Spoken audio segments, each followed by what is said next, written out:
Good morning, boys and girls. Good morning, good morning, good morning. Howdy, howdy. How are we all doing?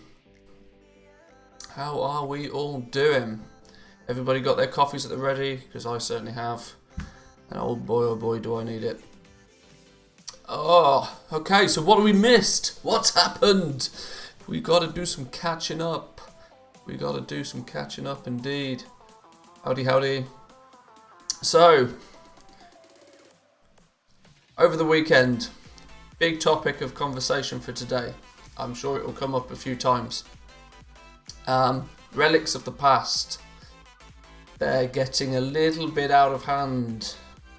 Our good friend BilisOnyxia has kicked up a little bit of a stink amongst the goal making community. Nothing too drastic, but simply calling out to Blizzard to get this hot fixed, get it changed, as there's some quite negative long-term impacts and some pretty negative short-term impacts as well of the relics of the past going live in the way that they currently are, and of course with us now being virtually only a week away from prepatch, it's getting tight.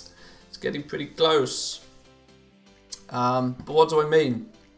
What do I mean? And we'll talk about this in a bit more detail once we get going. But well, as time goes on, people are finding more and more constructive ways to make the relics of the past extremely profitable. To the point now almost where you can turn a single piece of rune cloth into about 16 gold directly.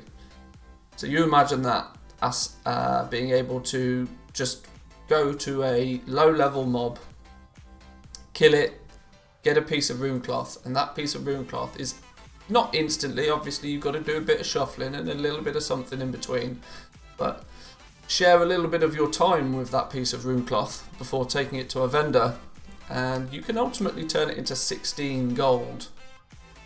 Now this is what is communicatively known as a vendor shuffle, where you take an item that you can readily farm from a mob.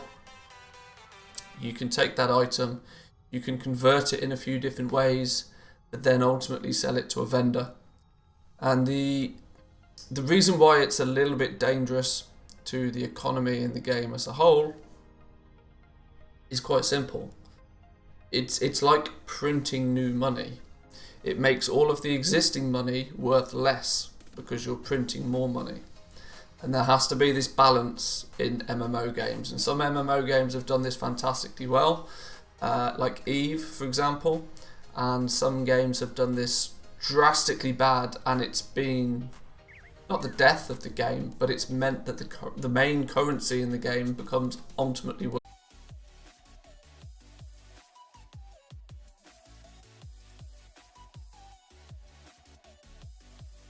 Howdy, howdy, boys and girls, are we back?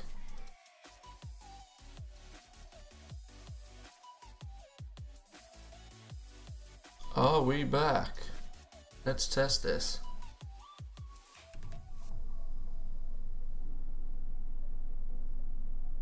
It's thinking about it. It's thinking about it.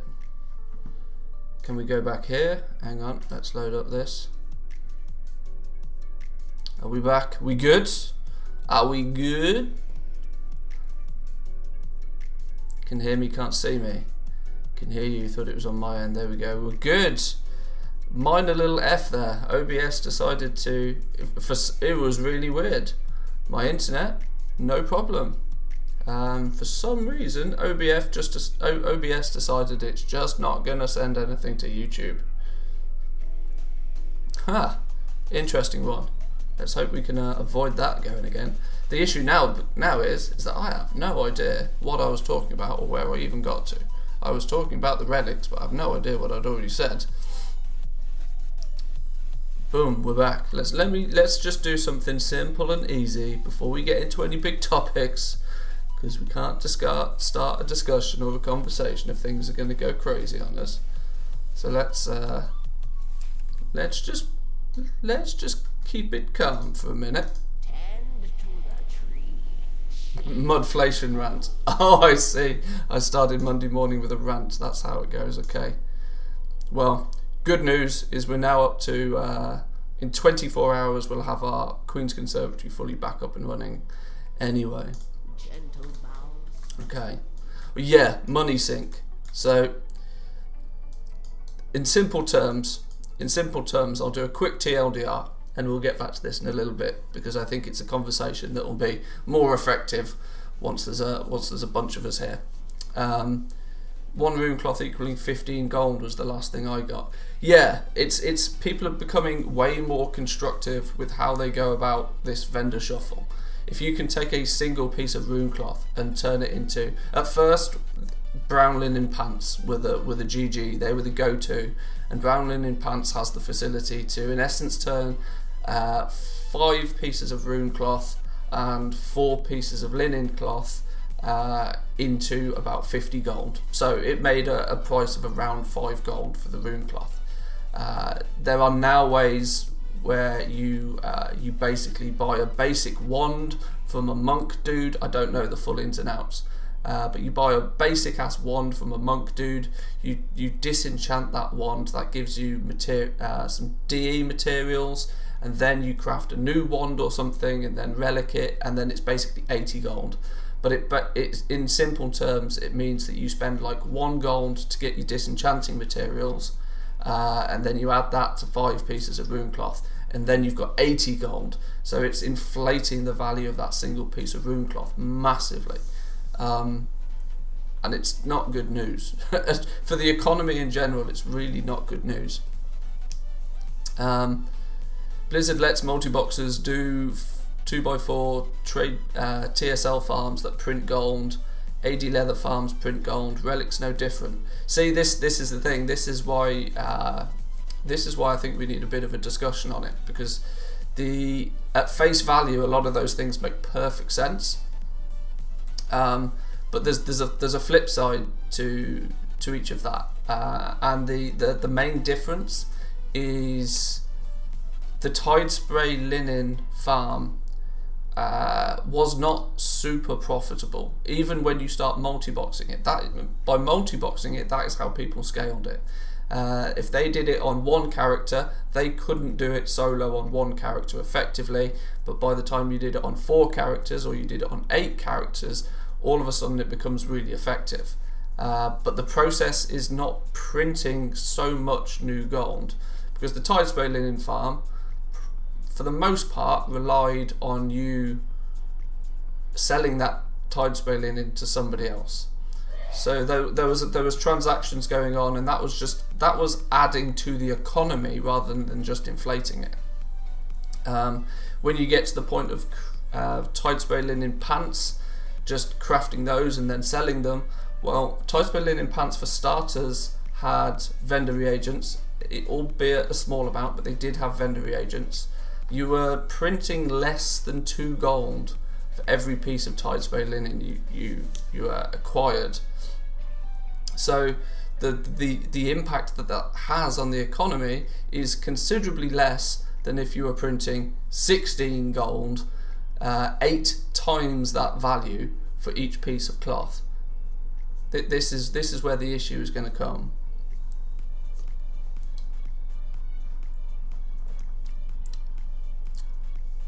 And I think what is something that I'm not entirely sure everybody gets their head around, and I don't blame people for not being able to get their head around, is the effect that the WoW token has on the economy.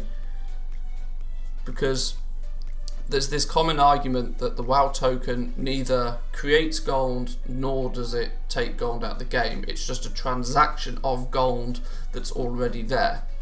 And for the most part this is true, but in simplistic terms that is entirely true. But when you extrapolate what people are using the tokens for, then you realize why the tokens actually have a really positive, the tokens act as like a balance for the economy, because gold is then intrinsically linked to a real world currency, which means it can never inflate exponentially, and we can never get this what's known as hyperinflation, where so much gold is printed. Furley707, thank you for subscribing, welcome to the channel. There can never be so much inflation because the gold value is always linked to real world currency in some fashion because of the token. And you got to look at the scenarios of why people are buying and why people are buying tokens for real money and why people are buying tokens for gold. If people are buying tokens for gold, then that gold is, if people are buying the token from the Blizzard store and they're selling it and then they get 200,000 gold as it currently stands in the EU in their mailbox from buying that token, then what do they then go and do with that 200,000 gold? That's the important thing to look at. Yes, initially it's just a transfer of gold from one character to another. But if they buy 10 tokens and get 1 million gold, and then go buy a vendor mount that costs 1 million gold, then that's 1 million gold out of the game. And the people that have lots of real world money are willing to trade that for their in-game money, so presumably they wouldn't do it unless they wanted to spend it on something.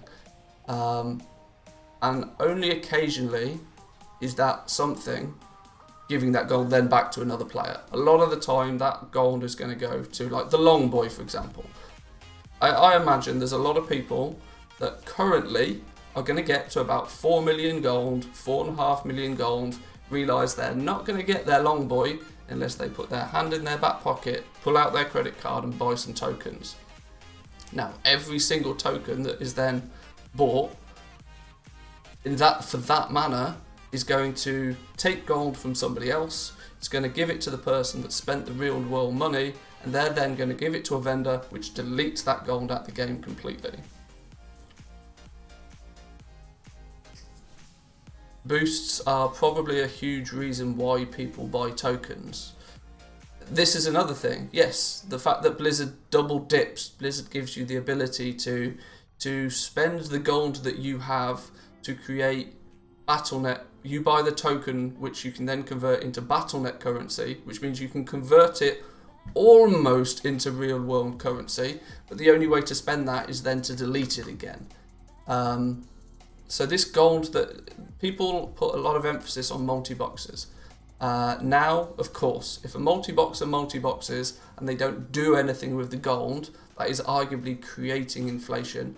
But if they're not doing anything with the gold, then it's not technically in the community. It's not in the economy. The economy is based upon the transfer of gold. If somebody's just hoarding all of it, it's technically there, but it's not necessarily having a negative effect on the economy. They have huge buying power. Look at Magicus, for example. Magicus is a great example of this. Magicus is in the ability where he could go on to... He could basically buy the entire auction house.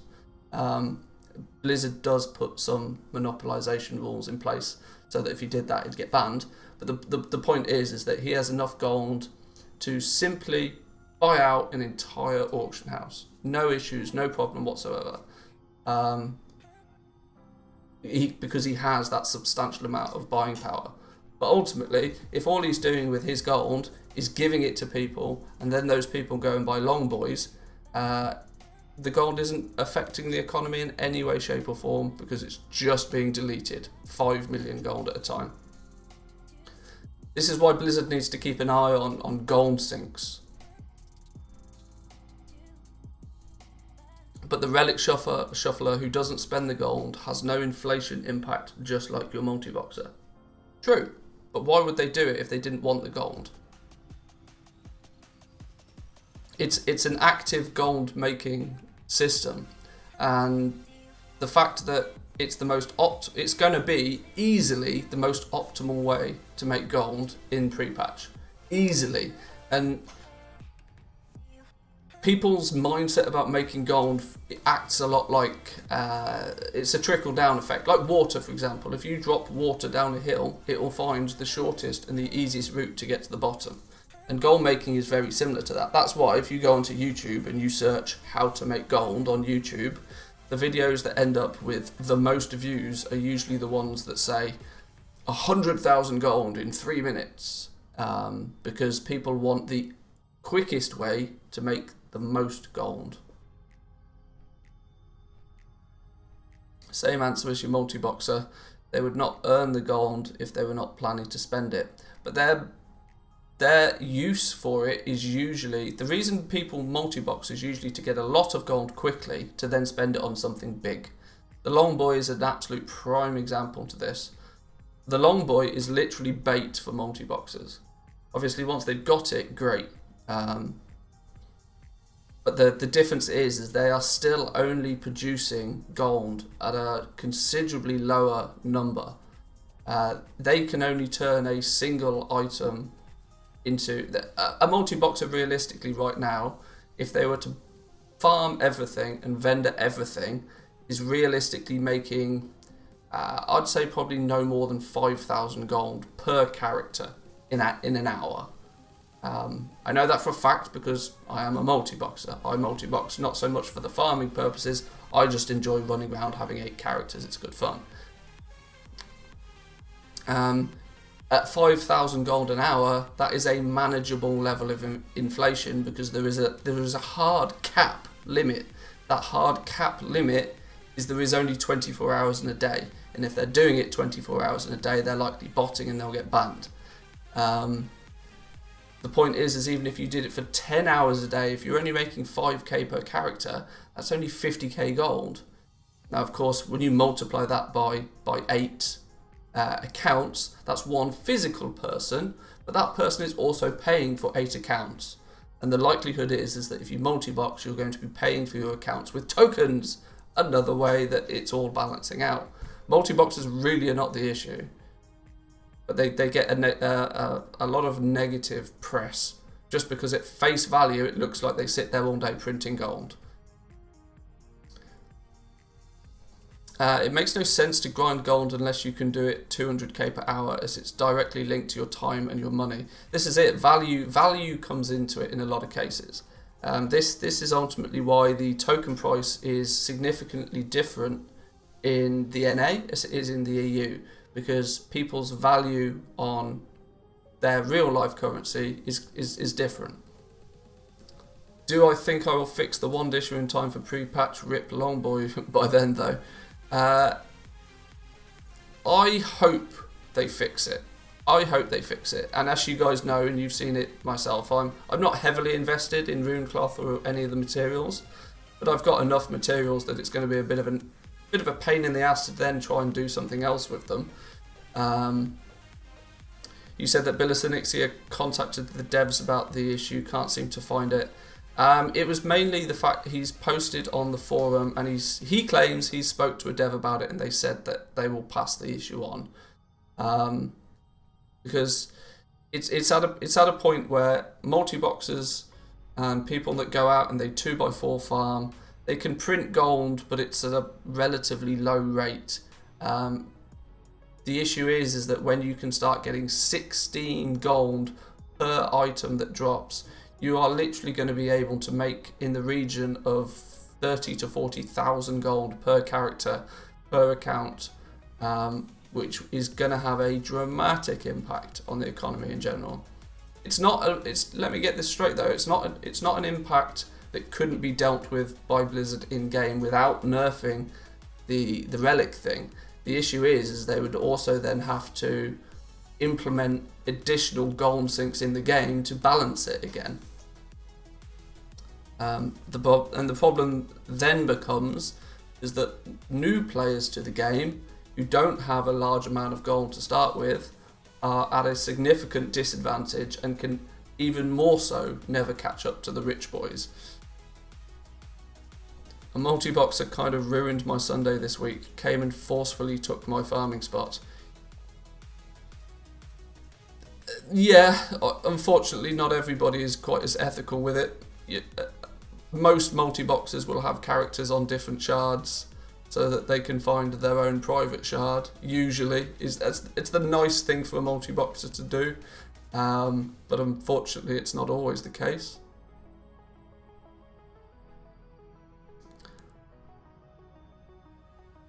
Multi-boxers do crash the market value for materials, but it's relative. It's relative because if they're selling the materials on the auction house, then it's actually adding to the economy. If a multi-boxer crashes the value of a material on your realm, actually all that does is then make the gold that you already have more valuable than it was before. So it's actually a positive effect. Now obviously if bots come in and do it, it's a bit different.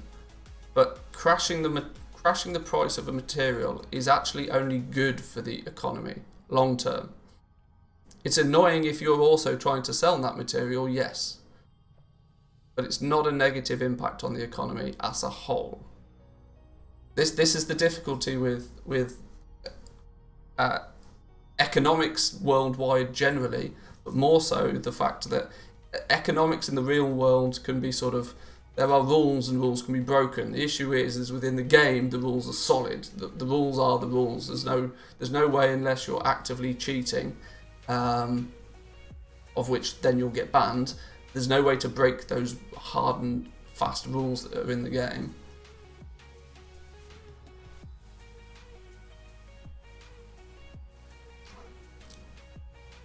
But anyway,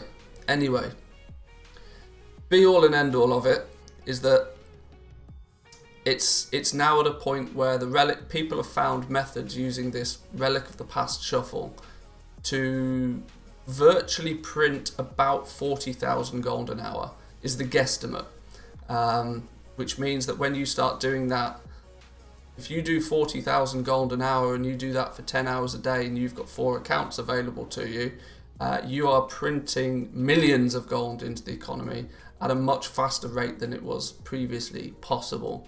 So that is something that needs to be reined in a little bit. So a multi-boxer makes 8 times 5k, closer to 50k per hour. That would be 900 relics. That is buy 900 wands, D 900 wands, convert to 900 essences, craft the wands, vendor them. That's way more than that an hour. Yes, but you're also forgetting the fact that that is 8 active accounts. The fact that there's only a single person behind them is irrelevant, because those 8 accounts need to either be paid for with real life currency, which very few multi-boxers do, and if they do, then fair play to them. That's unfortunately something that is for Blizzard to deal with, or they have 8 times the cost of operation than a single character does.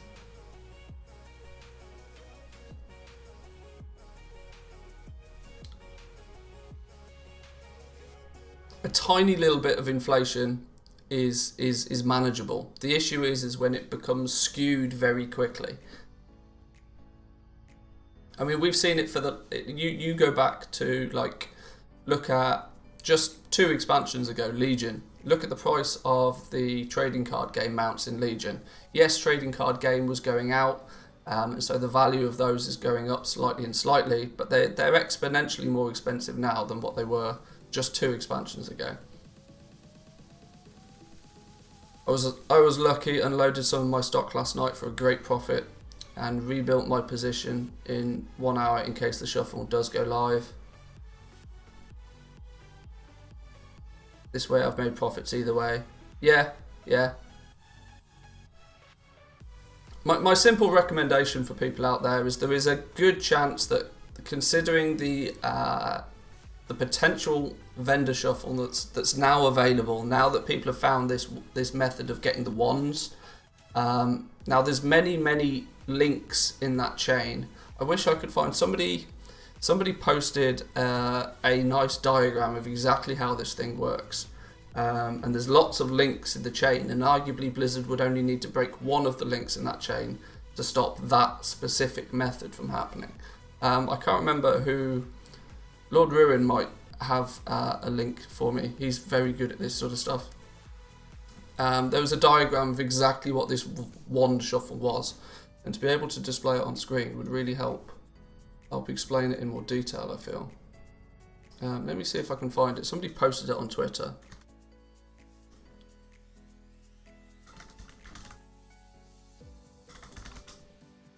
Uno momento.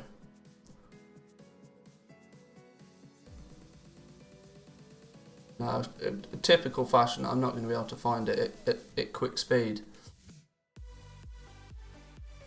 But simply the fact that the shuffle to make your rune cloth value something like 16 gold is one that there are so many moving components in it that Blizzard would only need to break one. But the problem is then soon as that doesn't become, soon as they break that one method, then everybody will just move down to the next most profitable method.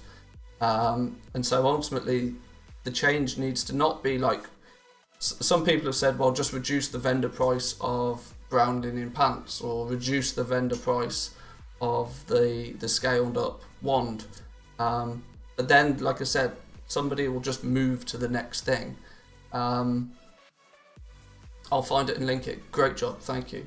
You can, that would be super helpful. The real way that Blizzard would need to actually fix this is to create or to rebalance the materials that are needed to make a Relic 5 or a Relic 4. The easy answer is that Blizzard can very easily see that, right, well, when you take a base level item and you add a Relic 5 to it, it increases the gold's vendor price by, like, let's say it goes from 5 gold up to 50 gold. You've got 45 additional gold because you've added the relic to it. Blizzard could maintain this by saying, right, well, to make a Relic 5, you now need to go buy a material from a Relic vendor, and that vendor will then sell you a material that is specific for making a Relic 5, and it costs you 40 gold. That means that you still will make a little bit more gold by doing this shuffle, but it's heavily reduced. Instead of making 45 gold profit by doing it, you're making 5 gold profit. It means that it's still beneficial for you if you have spare materials and you have the know-how on what you're doing. You can make slightly more gold than just giving it all to a vendor in the first place. That is the most manageable way I feel that it can be dealt with.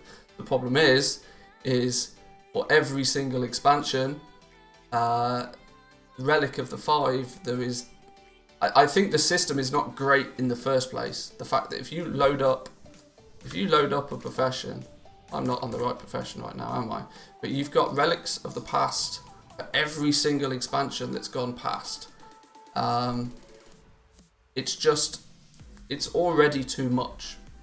This is the problem. I don't know how Blizzard can fix it. I'm not entirely sure what the best way for them to do it with, but it's, oh boy, they need to do something with it. Because if we just go, do scribes even have the relics? They probably don't, do they?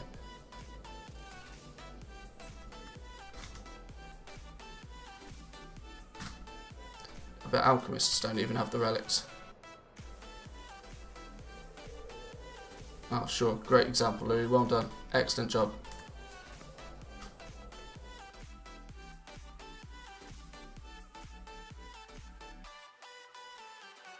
Relic of the past 5 is a huge noob trap. That's an interesting take on it. Check my DMs. DMs on where? Oh, there we go. That's a .png_large file. That's unlikely to load. Hang on.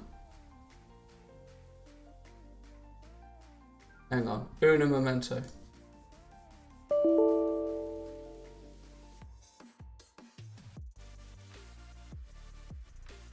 Aha. Right, we got it. We got it. So this, for example, let me bring this over to you.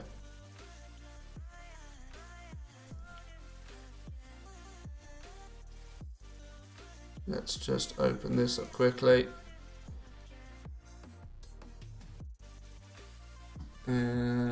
Open with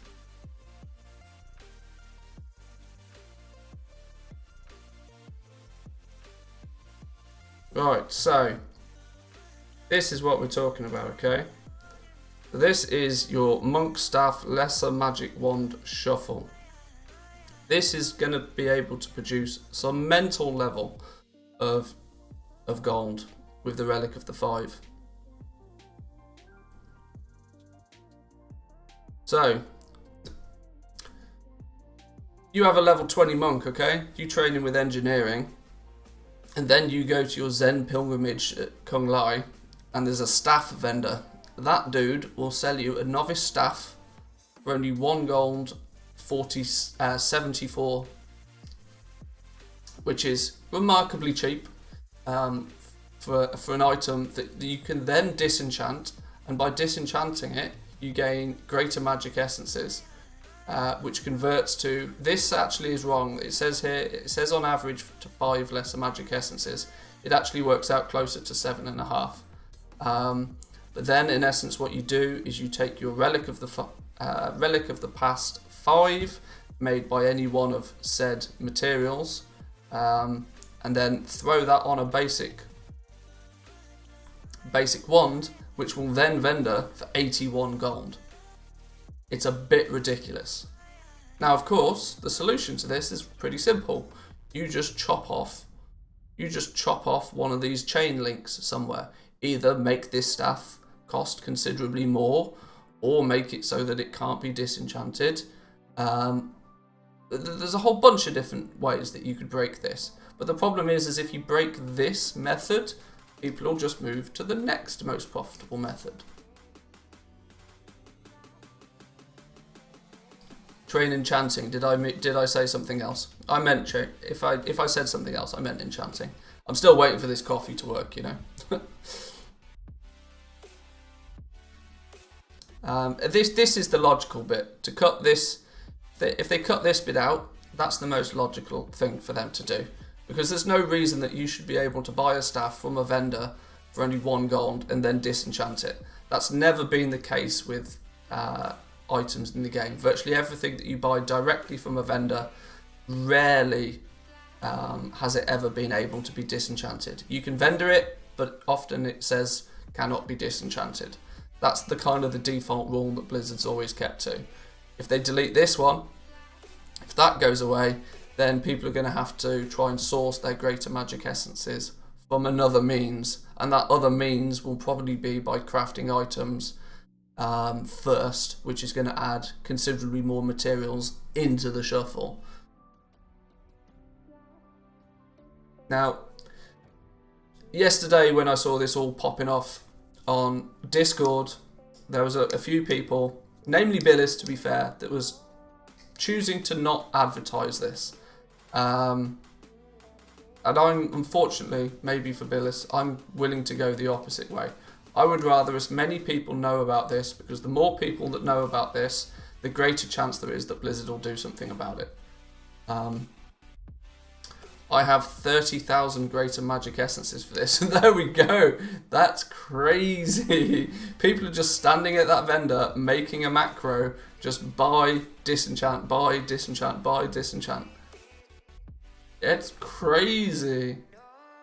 It feels like, what was it, back in BFA, the fish oil, being able to buy the fish oils from a vendor. It feels very similar to me as that. So, I mean, that is bonkers. I have a few thousand of each vanilla cloth. Any others I should stockpile. Mage Weave is dirt cheap right now. Yeah, people were snoozing on Mage Weave because you use Mage Weave to make a rank 4 essence. So obviously rank 5 gives you the best vendor price at the end of the loop. If you only use a rank 4 with it, you'll probably get, I don't know, 70 gold. So it's arguably better to use a rank 5. But of course, if the rank 5 materials are significantly more expensive than what would be the rank 4 material, what's the price difference from rank 3 to 4 to 5? Personally, I can't tell you. I've not really researched this in greater detail than the theory side of things. I'm not sat at this vendor disenchanting staffs right now. But what does it take to make a rank 5? Can we zoom in a little bit? Maybe make this a bit bigger. Whoa, that's too bit bigger. You got your Relic of the 5s. Relic of the 5s, Jesus.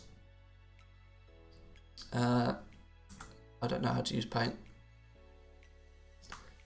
So Relic of the Fives, you can use 5 pieces of rune cloth, 7 deep sea satin, 5 Thorum ore, 7 netherweave cloth, 7 what's that, Tempest hide, or 7 sumptuous fur.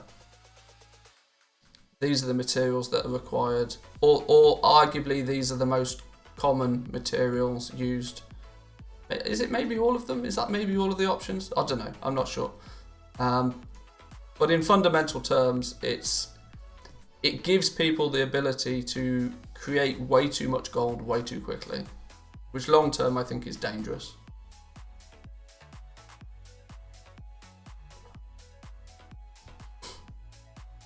It's a little bit too dangerous for my liking.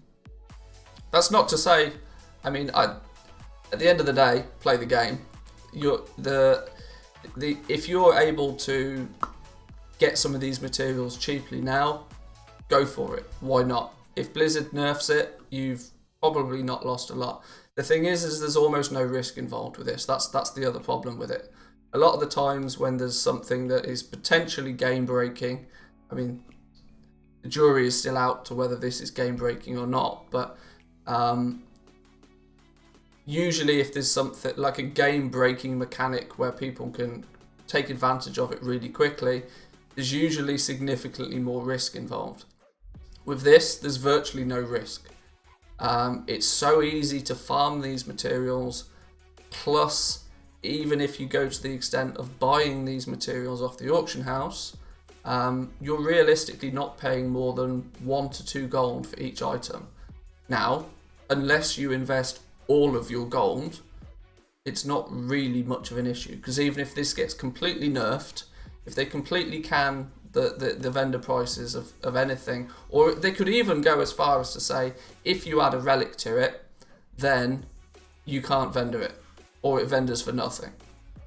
That's the other option that Blizzard could go, and unfortunately that's the easiest option for Blizzard to do, is that if an item is crafted with a relic, because the item that's crafted with a relic will have a different vendor, will have a different ID to it than what the base one does.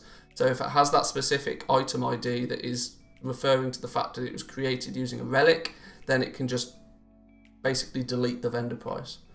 It's basically then making the relic purely only beneficial for people crafting gear for themselves, or to then actually sell on the auction house.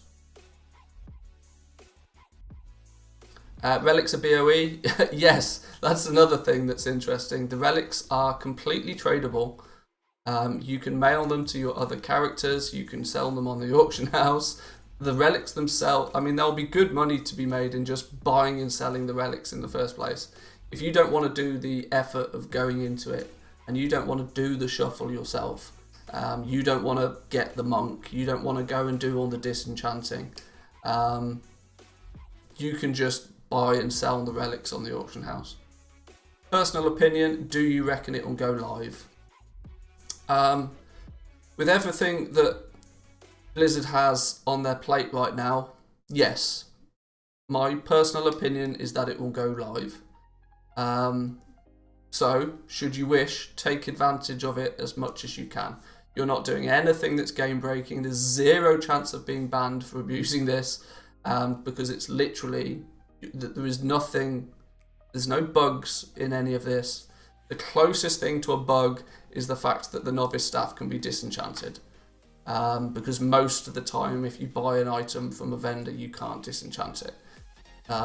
But there's nothing in this that's got any danger. If you farm the materials yourself, you are literally just playing the game. So it's almost a win-win. If it goes live, then you can make a lot of gold. If it goes live and then they nerf it, then you've got a window of opportunity to make a lot of gold. If they nerf it completely, you've still got those materials. There is still the probability that you can do something else with those materials so that you've not entirely lost. It's almost win-win. Nerf or not nerf is not the problem. It's Blizzard's silence on it that is the problem. Yeah, Blizzard have kind of been pretty quiet recently, which is against what they kind of want to do. There was a vendor item from Timbermore Hold that you disenchant enchanting materials. Yeah, they do crop up occasionally, but then that's something that Blizzard will often patch. Simply because then, like... Well, yeah, because it shouldn't really be a thing. The long-term impact of that is not good, so...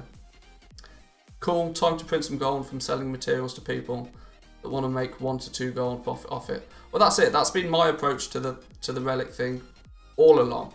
I've got no intention of doing all of this shuffling business. That takes way too much time. I'll just flip materials. I'll log on to the auction house twice a day. I'll buy the materials cheap, and then I'll sell them for. If people know that you can make 16 gold from a piece of rune cloth, I'll buy that rune cloth off the auction house now for 2 gold, and then when the patch goes live, I'll sell it to them for 10 gold. They still make gold. I still make gold. There's an auction house transaction, so some gold leaves the economy, and everybody's happy. Everybody's a winner. But I'm not doing the whole shuffle business. Hell no, that takes way too much time.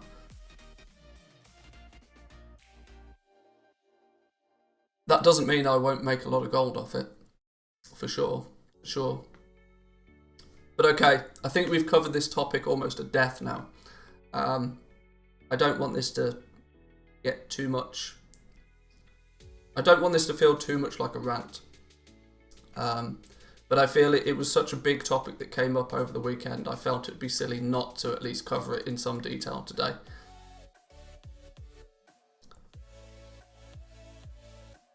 But yeah. So on to talking about bags. Yeah, maybe. Well, we'll see. We'll get to that, and I know we'll get to that, and you'll see why in a minute. So we'll kibosh that for a minute.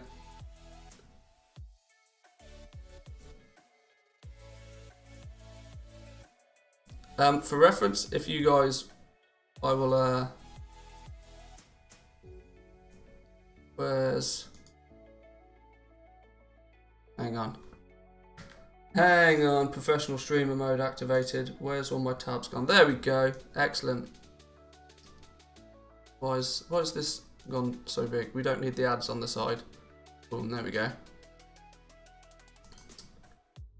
Question, does the transmute potion master affect current content like Shadowlands or BFA? It affects stuff in BFA, I know that for a fact. I've not actually tested, that's a good question actually. I can't see why transmute master or potion master wouldn't affect Shadowlands content. But that's definitely something to put on the list of things to test. Let me do that. I have a list of notes regarding the Shadowlands beta. Transmute or potion spec alchemy in Shadowlands. Yeah, because the potions, for example, are the potions are pretty cheap, but the flasks, especially the DPS flask, if you can get procs on those because you're transmute master, that would be big news. Yes, we will. That's now in my list of things to test.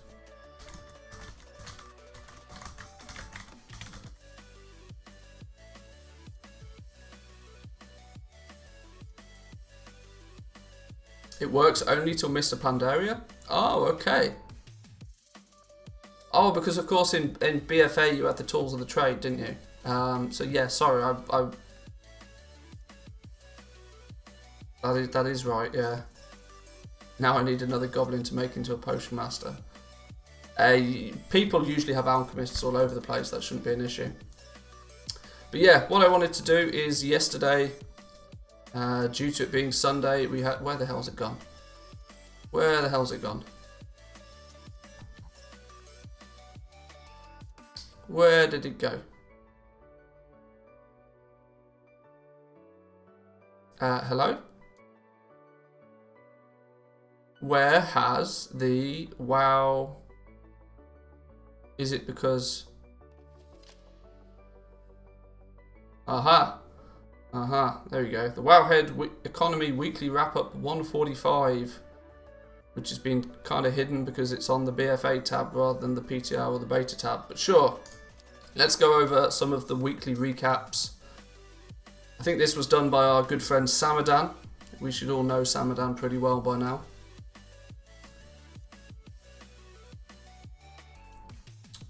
So let's see what's the table of contents for this week's WoW Economy Weekly Wrap-Up. We have Shadowlands delay, obviously, and the goal-making implications of that. We have the Shadowlands Profession Leveling Guides. I wonder who wrote those.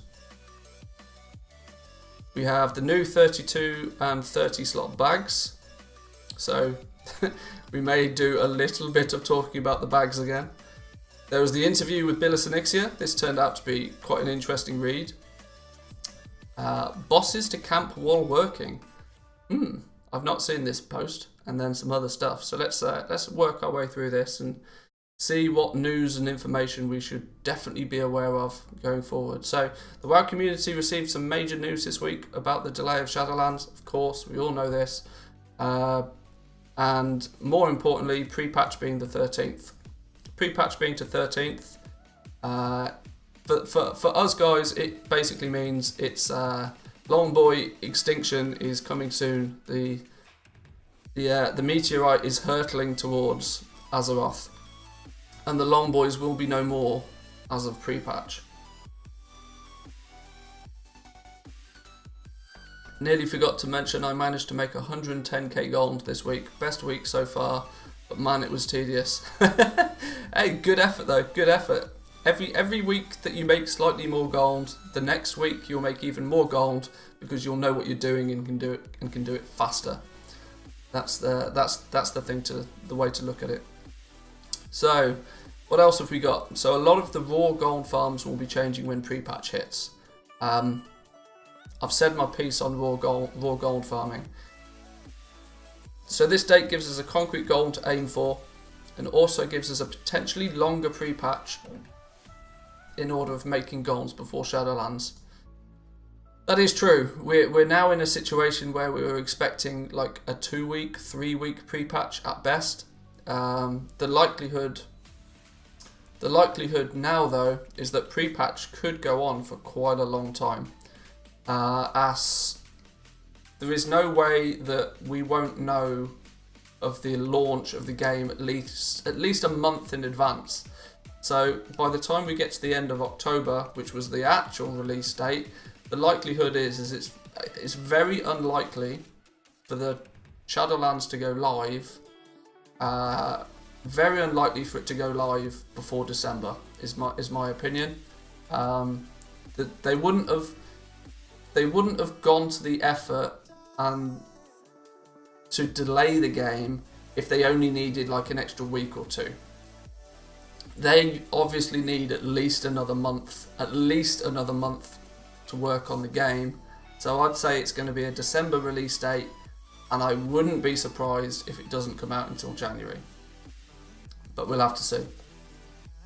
But let's see what some people are saying about the Shadowlands delay. This works for me. I re-rolled on a new server, so this gives me time to make sure my primary alts are leveled and have some relevant old world recipes on hand, glyphs, weapon glows, that sort of thing. Yeah, this is a very sensible approach. Utilising the pre-patch to level those characters is going to be key. Pre-patch leveling, because we get the level squish in pre-patch, leveling is going to be super quick and super easy. So any of those characters that you've got lying around sort of half leveled, you throw 3 or 4 hours, take a Sunday afternoon, relax, throw some tunes on, stick Netflix on, whatever, and you'll get those characters maxed out to what will be 50, of course, in the pre-patch. But leveling is going to be super quick, super easy, and just like ticking the boxes, filling in those gaps. I'm going to be doing an awful lot of that during the pre-patch myself, going through my characters, just making sure that the bank tabs are clean, making sure that you've emptied all of the trash out your bags. There's no point carrying like 3 sets of gear anymore. Just pick the gear set that you're going to go into Shadowlands with, and either just vendor the rest, trash the rest, whatever. Just get things organised. I think we're going to have a lot of time to organise our characters and our accounts before we get into Shadowlands. Make those 7 alchemy alts that you've always wanted so that you can get multiple transmutes every day. You're going to have time to do that sort of thing. So yeah, agreed, December for the release and raid in early January. That somewhat makes sense. Somewhat makes sense. I feel it very... I really hope that they don't release the raid before the end of the year. Because if you release the game in December and then try and do a Christmas/New Year raid release, anybody that's an active raider is going to really, really dislike that. And unfortunately, because of things like the World First race now being very, very in the public eye, because of course all of the big guilds now stream it, it's a big thing for Blizzard to try and get right now. I had 2 alts with every available inventory slot filled with deep sea bags. Over the weekend I sold them all for between 200 to 250 gold. That's a ton of Hexweave bags. Yeah, people are already on that. People are on that alt leveling thing already. Bags are going to be a huge seller going forward, definitely. Another flip, get as much Azurite gear as you can to vendor it in pre-patch. Oh yeah, because then you'll be able to vendor it. Somebody was saying it sells for like 100 gold after pre-patch. Yeah, okay, so yeah, I mean, any Azurite gear that you've got kicking about, whereas previously you'd have to take it to the scrapper.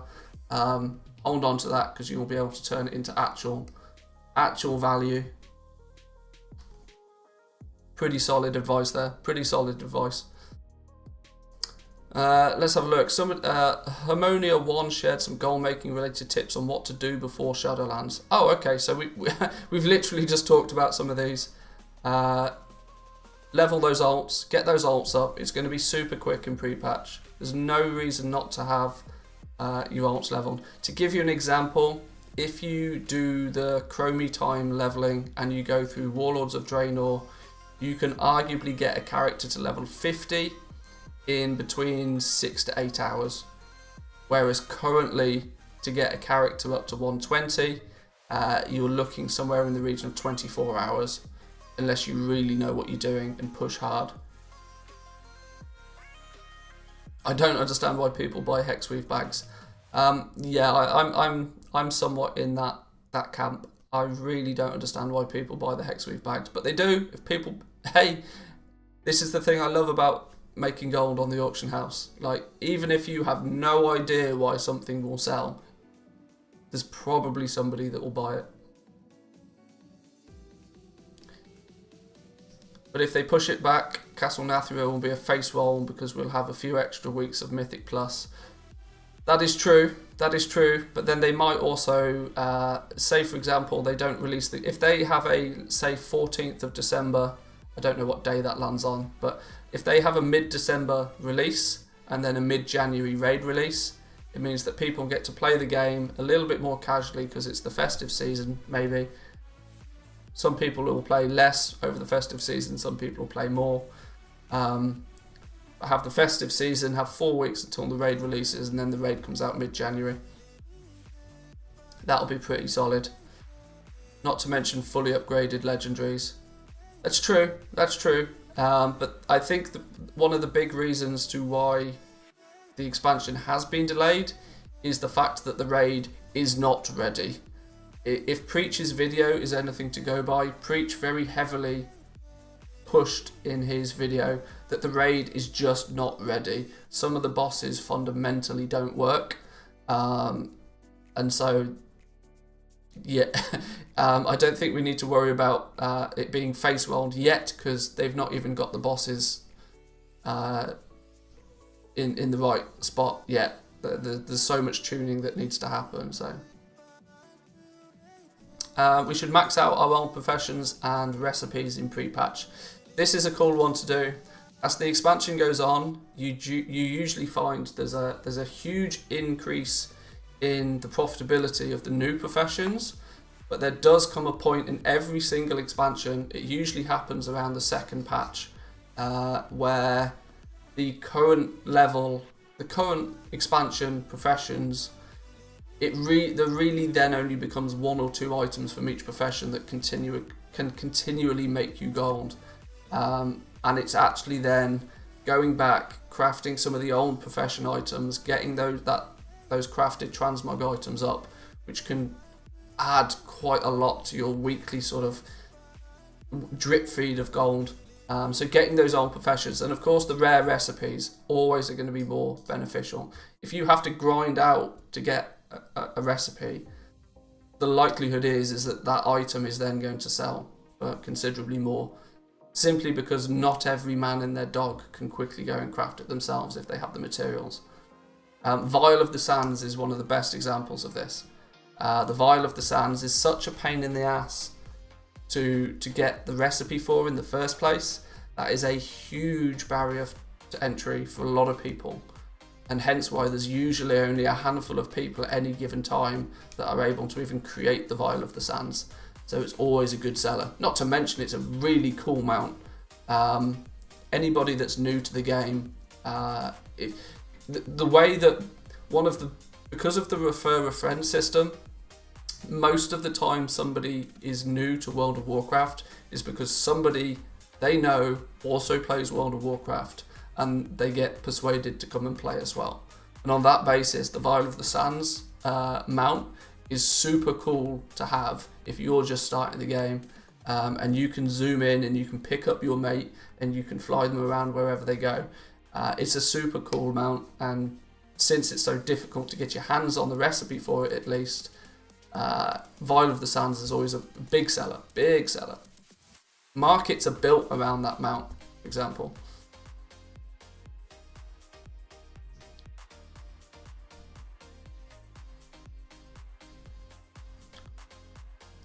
Just here to say hi. Just want to say if you need gold for any reason on beta fast, you can buy trinkets for anima and sell it for gold.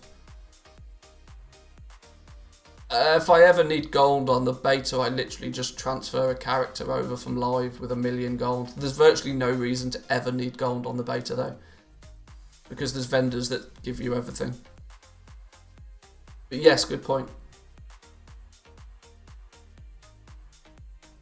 Even if they put Castle Nathria later, they will increase the cost for legendaries from Torghast, so no worries there.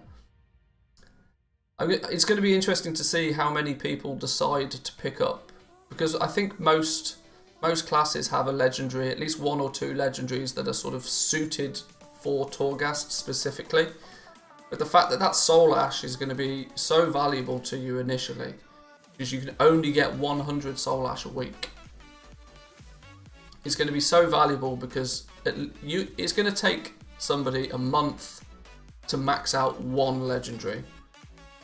So on that premise, you could only max out 12 legendaries in an entire year.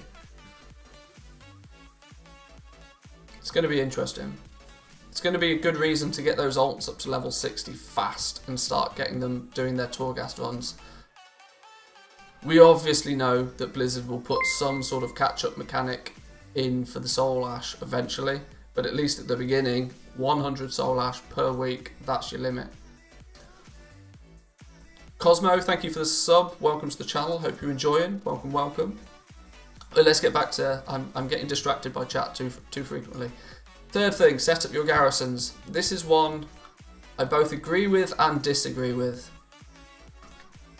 The benefit of setting up your garrisons in pre-patch is not going to benefit you when Shadowlands comes out.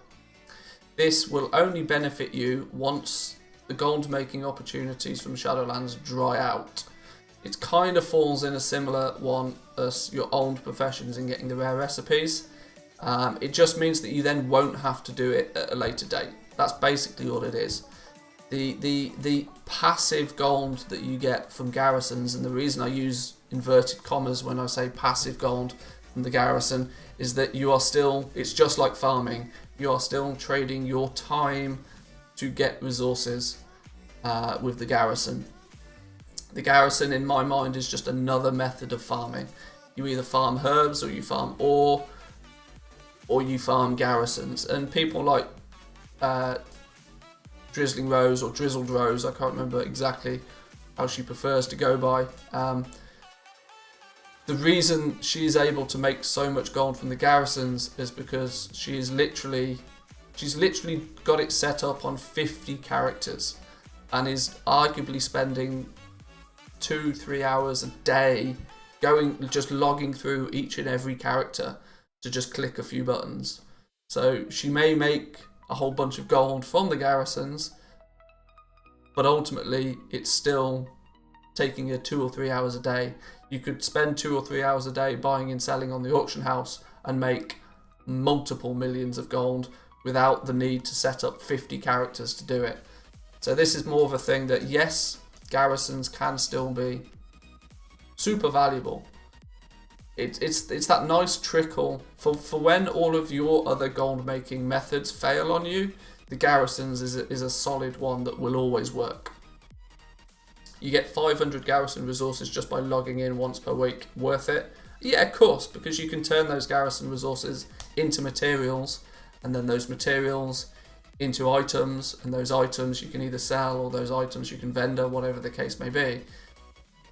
There's still benefit to at least doing something with your garrisons, but going to the extreme of setting up like full rank 3 garrisons on 50 characters, the time investment in just doing that is bonkers. But it's a fail-safe. It's like a safety net. Garrisons can be your safety net. When everything else goal making fails, you can still go into your garrison and make something. The ogre caches and rep tokens sell quite nicely if you don't want to spend a lot of time at your garrison. Yeah, they're good ones, because the ogre caches, what is it? Is the ogre cache 1,000 garrison resources? I can't remember exactly. But there's definitely a few, even by the mission table. Now hopefully, this magic device will be able to control your mission table in the garrison come Shadowlands and come prepatch. So if you need to go take a dump, or you're sat on the train, or you're on your way to work or something, maybe you can use your mobile phone to do your rep table for your garrison. Maybe that's a possibility. So set up a speed set for farming on content. This is quite an interesting one, and actually a few people have been doing quite a lot of theory crafting about how certainly the new Shadowlands gems are going to have an effect on this. That getting that druid to just run super fast, so you can run through an entire instance, clear it out quickly. It will. This has got good potential. It goes back to the same theory of that time is money, and the quicker you can do something, the more time you can spend on doing something else. So I hope they fixed the app. Last time I tried it, it drained all of my battery. Well, they've said they're completely refreshing the World of Warcraft companion app for Shadowlands, and they've equally said that it will come out on pre-patch. I thought they said Legion on. Oh, did they really? Did they? Oh, okay. So it's not going to go back as far as the garrisons. Okay, well then in that basis, then it will still have some value, but it may mean that you need to actually log on to do the garrison business.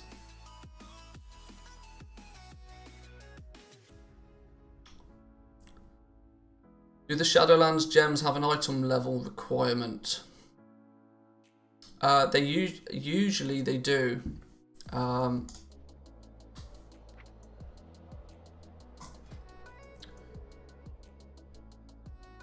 Requires item level 87, so it's going to have to be placed in Shadowlands gear effectively.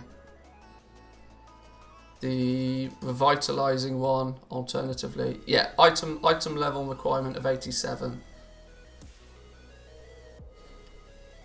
Will speed druids wear old items with several gem sockets? On the basis that they have an item level requirement, I would arguably say probably not.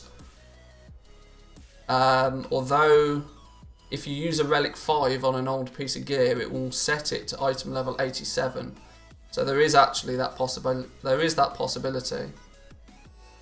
Somebody did a video on this that we might watch in a little bit, talking about the speed druids. Let me just get a link for it ready.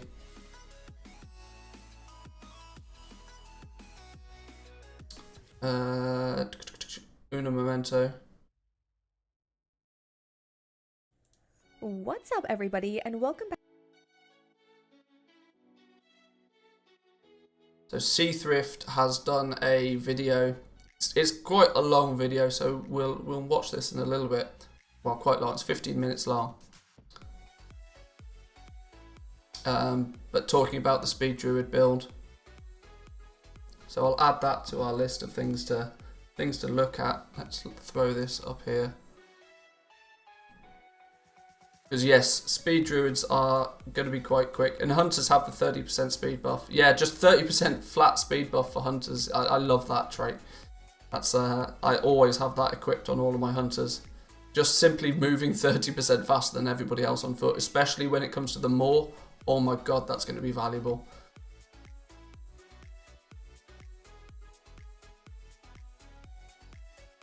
But let's see, what else have we got? We've done the speed set. Set up a guild bank or two if you constantly run out of space.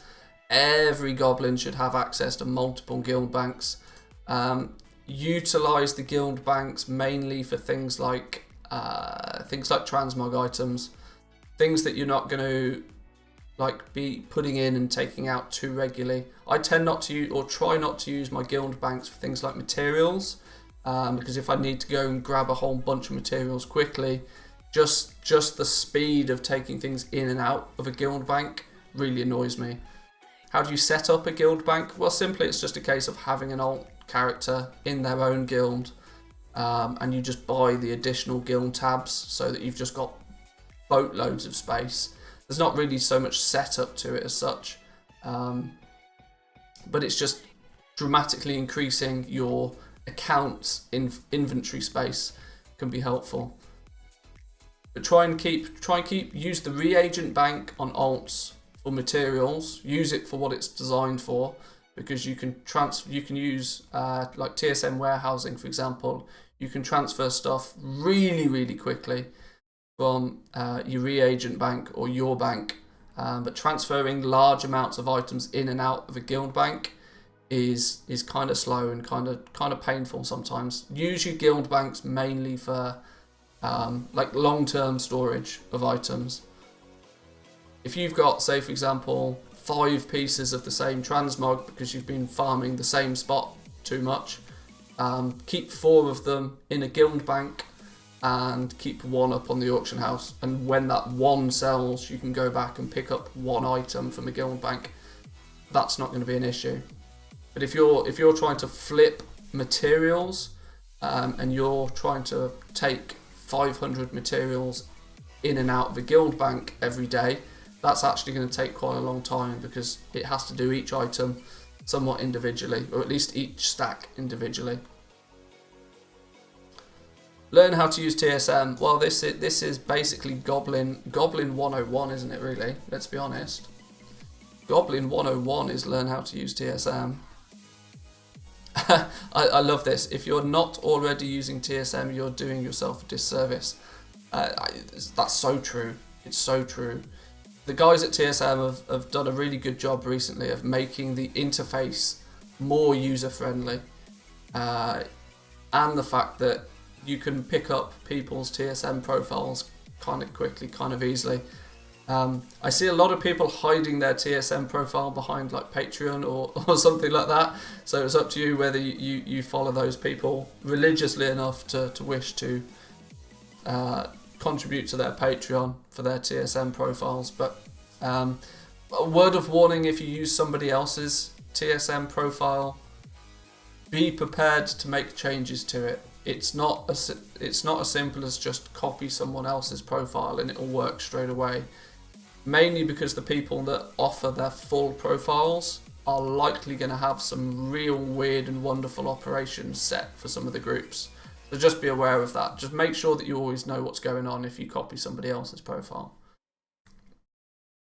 I'm a big advocate for most people that start using TSM to start small, pick one profession, make a TSM profile for that one profession, understand how all the group system works, and then eventually you can expand it and build it out.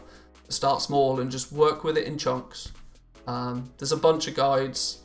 Samadan's done some good guides on TSM. Once I spend a bit more time on live, I'll probably look at doing some TSM guides as well for you guys, because I've used TSM since before TSM was even TSM. And then number 7, look for new add-ons. So there's some add-ons that are being recommended here. Sushi Sort. Let's see if I'm aware of what all of these are. Sushi Sort just simply sorts your guild bank. This is horrendously slow, by the way. You don't want to press the sort button every time you take one item out of your guild bank. It's kind of not worth doing it. Hey, what's the price of the Arboreal Shard with a Goblin? I've not tested it with a Goblin, but don't Goblins have a 20% discount on vendor items? If that's the case, then it'll cost 800 gold.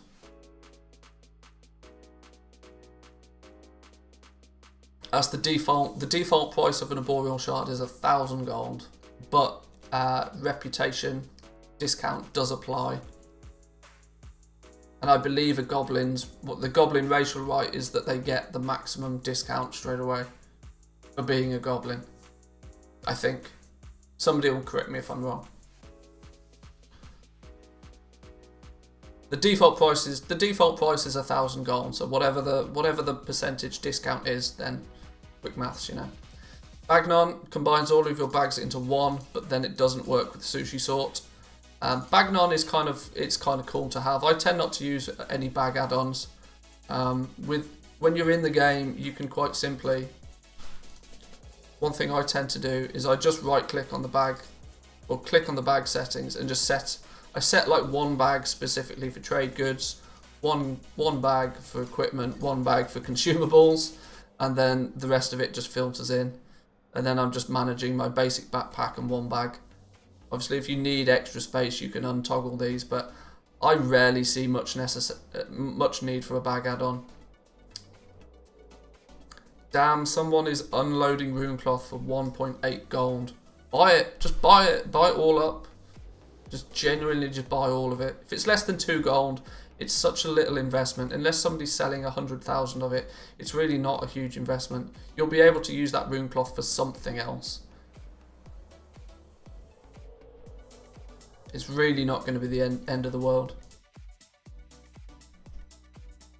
Let's get this here. Yeah, but if Runecloth is 1 gold, 1.8 gold, just buy it all.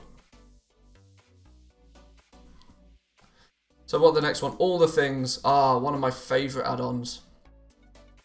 Absolutely one of my favourite add-ons. This is the main reason that people get hooked on this game. All the Things gives you that list of items that you can get from that zone that you don't already have. So this can be all of your transmog items, it can be all of the pets, it can be all of any mounts that you're missing, it can be all of the achievements that are related to that zone. It can be a whole bunch of things. I love this add-on, and any of you that have ever watched Asmongold will know that this is I think Asmongold is currently virtually every stream just trying to complete as many things as he can in BFA. Executive Assistant, excellent tool for keeping track of daily, weekly tasks if you have a lot of ops. Hey, that's interesting. Maybe I should investigate this one. Executive Assistant. I like the sound of that. Is this the add-on that Dala GG has in the top left-hand corner of his screen all the time? Maybe. He always has a list of things to do. I didn't know whether that was some add-on or something. This could be quite a good one to look into. Simply because when you start if you're doing your garrisons and you're doing your alchemy cooldowns and you're doing this and you're doing that and you're doing this and you're doing that, and eventually you forget some of them at least. So maybe this executive assistant could be. Yep, that's the one. Oh, okay. So yes, this looks like it could be quite useful. Auto sell my junk. There is hundreds of different add-ons that do this. I think even Bagnon has it itself, but automatically sells your grey items and repairs your armor when you open a vendor window. Yeah, there's realistically no reason to not have something like this. Whether you need an exact add-on specifically to do it, there's a lot of other add-ons out there that integrate this feature to them, which means you probably don't want to have a separate add-on for it, as you might only get conflicts. But yes, something that when you open your vendor, you can press one button and it deletes all the grey items. Definitely worthwhile. Definitely a plus point. Azeroth Autopilot, very, very good for leveling your alts. Yes, one of the guys that does the routes for Azeroth Autopilot is a semi-professional World of Warcraft speedrunner. So he's leveled hundreds upon hundreds of characters, and so Azeroth's Autopilot route is usually pretty good, and at least in past patches it's been bang up to date before the game even goes live. So we should expect Azeroth Autopilot to have good routes for leveling those alts come pre-patch, which will be nice, very nice. Garrison Mission Manager, obviously we've spoke about the garrison a little bit already today. Getting those, just smoothing out the process instead of having to like manually apply your, did they call them followers or champions, or what did they call them back in WoD? I can't remember. But either way, Garrison Mission Manager, good one for just like, you can set a few variables. So you can say like, right, well I want the shortest mission time or for completion, or I want maximum resources, and then it will apply the right followers to that mission to make that happen. And you literally just open the panel, press a button, boom boom boom, job done. Easy. Worth it. This is the add-on that I think is actually developed by DalaGG. You guys will know him from YouTube. It's nearly impossible to not have clicked on one of his thumbnails at some point. Good add-on for all the farmers out there. Shows you the average gold per hour on lots of the old materials and how to pick them up, and where the farms are that are worth your time. I've not looked into this recently. I did look at this when he first released it. Yet of course the issue with that was there wasn't much data in the add-on back then. He only had like 5 farming spots. I equally don't know how often these are updated or how he works out the gold per hour. So maybe we'll do a review of the Worth It add-on at some point. But this is I'm actually very impressed with this post so far. Who was it that posted it? I think they need a few updates. This has been some real solid information. Use your old currencies. From BFA we have the Benthic tokens. Use the Benthic gear and sell them for 75 gold. Not sure it's going to make you millions, but it's worth more than nothing. True. Seafarers doubloons you get from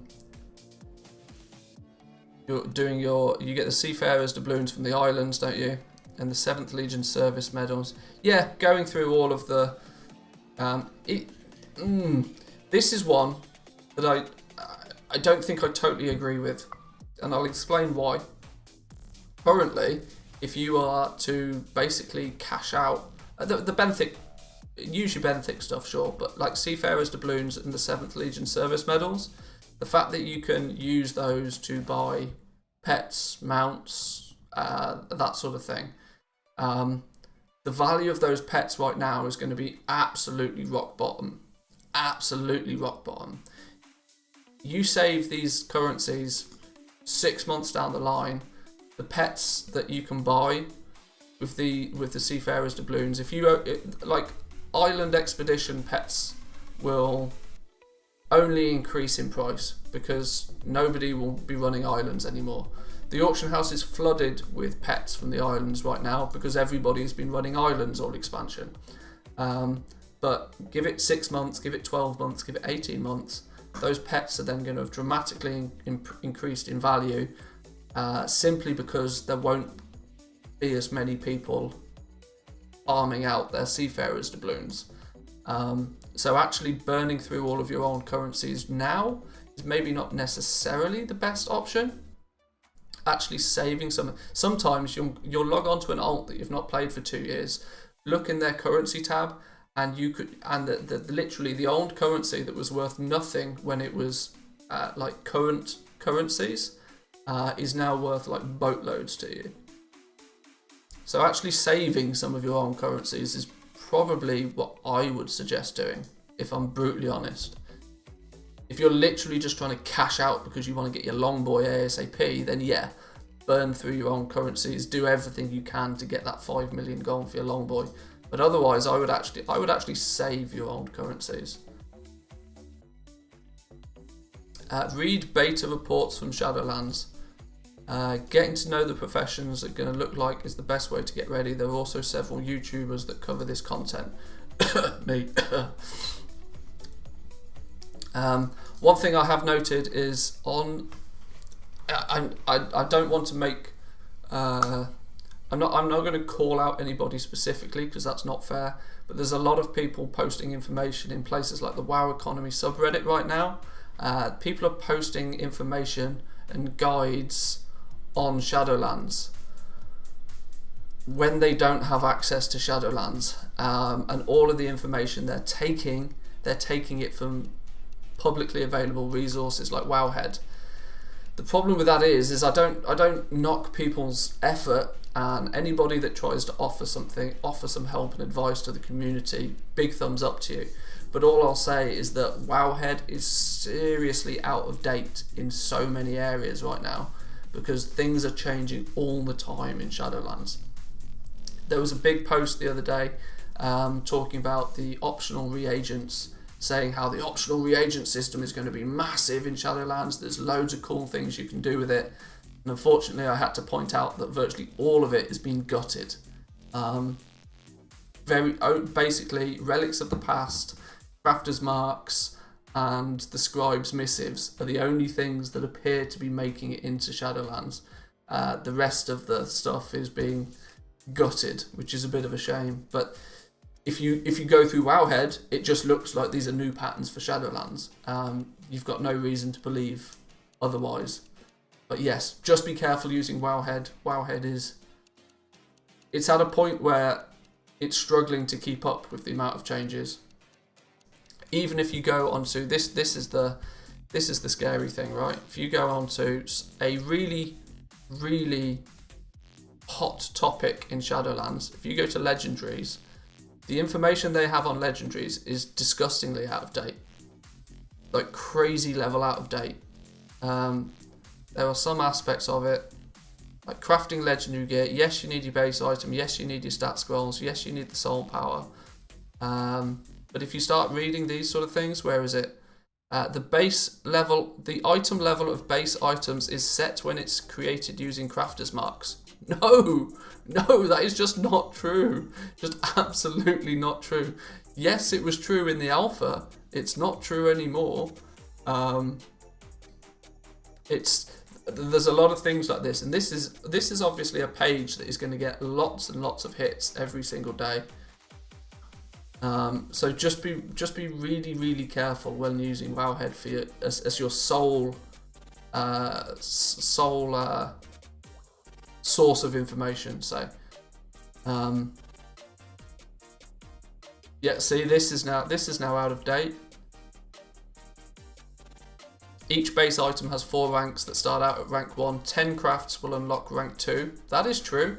20 more will unlock rank 3. No longer the case. It's now been changed down to 5.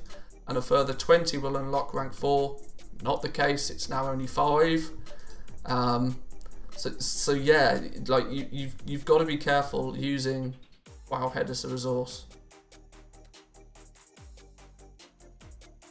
It's not WowHead's fault in any way, shape or form. It's just the issue that there's so much information out there that it's impossible to keep it all entirely up to date.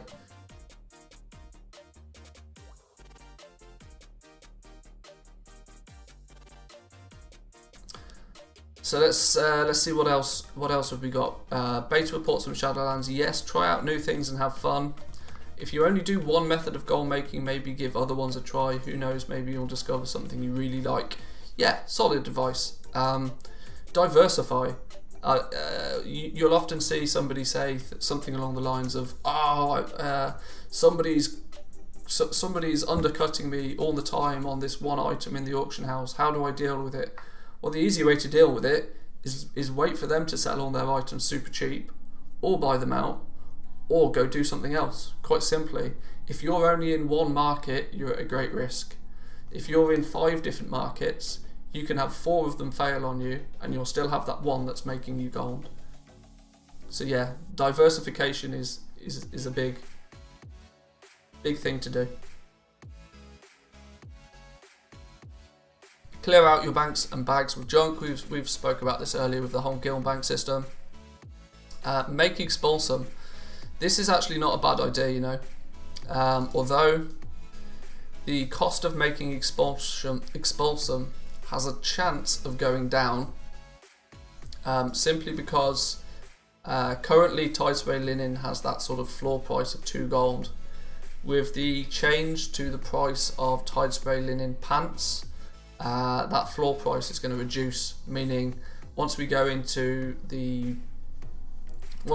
pre-patch and everybody starts selling all of their old materials at really cheap prices, you might actually be able to make expulsum incredibly cheaply by buying up like just Thusday linen for like 50 silver a piece, crafting into braces and scrapping it. So just be aware that like making the expulsum is definitely sensible. Somebody here is quoting that stocking up my engineer and blacksmither because of the ATVs. Crafted mounts, yes, absolutely. Crafted mounts will continuously be a good seller, and the ATVs stand to fall in the category something similar to Vial of the Sands, as it's quite a unique mount, and there's quite a barrier for entry for people to even. I mean, you've got to get a plan for a blacksmith, you've got to get a plan for an engineer, you've then got to go farm a bunch of materials from old dungeons, you've then got to make expulsum to be able to craft it. You've got to do quite a lot of work to make the ATVs. So even when we get into Shadowlands, they'll be a good seller, and you'll be able to make a good amount of gold off these. This is equally some solid advice. Sky Golem flip, buy now, sell in Shadowlands. Yeah, there's a good chance that Sky Golems are going close. They're probably being sold pretty close to crafting cost right now. But I wouldn't be surprised if the price of the Sky Golem doubles by the time we actually get into Shadowlands, as everybody realises that holy shit, I can make 50k gold an hour, or even more, running around picking up some herbs. How's the best way to do this? Oh, that guy on the internet told me that I should be using a Sky Golem. I'll go buy a Sky Golem. They'll buy it for 150,000 gold off the auction house, whereas currently you can buy Sky Golems for probably not much more. I've not checked, but I can't imagine you have to pay more than 60, 70k gold for a Sky Golem right now. So yeah, if you've got a bunch of gold to invest in, obviously remember that there are likely to be people that have lots of Sky Golems to sell that aren't on the auction house. Yet Sky Golem is definitely going to be a big seller. Buy up Vial of Sands vendor materials while the rep discount is up.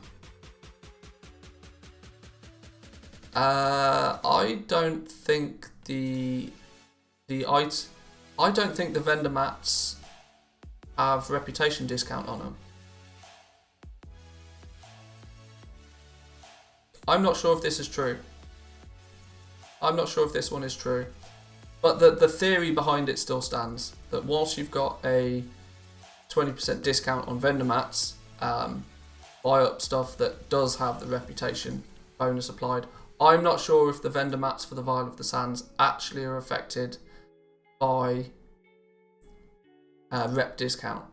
I'm not sure on that one. I thought they were flat rate, but it may be, it may have changed. But yeah, overall that was definitely a solid post. Definitely worthwhile looking at.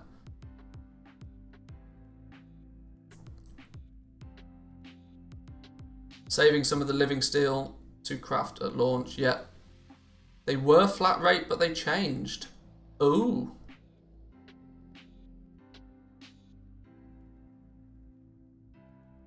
Because for the Vial of the Sands, there's a good... I want to say there's a good 30,000 gold worth of vendor materials, is there? Something like that? I can't remember. Let me check. Hang on.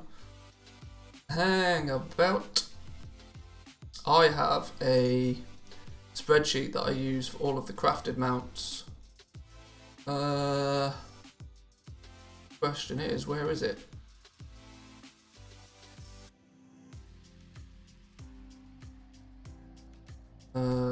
Is it in this one?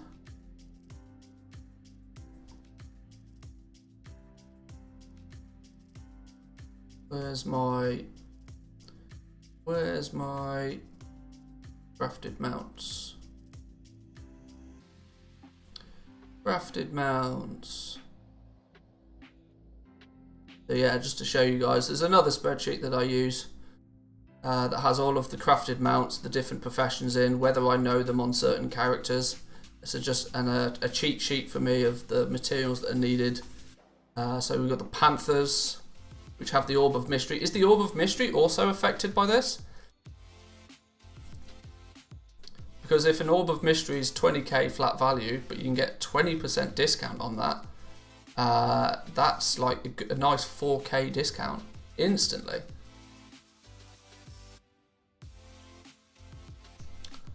We've got the flying machines, turbo machines, the choppers, Vial of the Sands, here we go. So yeah, 8, 16, 24, 29,000 gold of vendor materials. You can get a nice cheeky 20% discount on that. That's a huge bonus. Huge bonus. I think it's the Oldham faction that triggered it. Ah, I see. That's probably not a bad plan of action then. If you can get a 20% discount off these, definitely go ahead with that one. Some guy has Sky Golems on the auction house for 40k right now. I would just straight up be buying those. Virtually no questions asked. I would imagine you'll be able to sell Sky Golems for somewhere close to 100k come launch of Shadowlands. That wouldn't surprise me at all. What's the Undermine Journal say in relation to Sky Golems right now?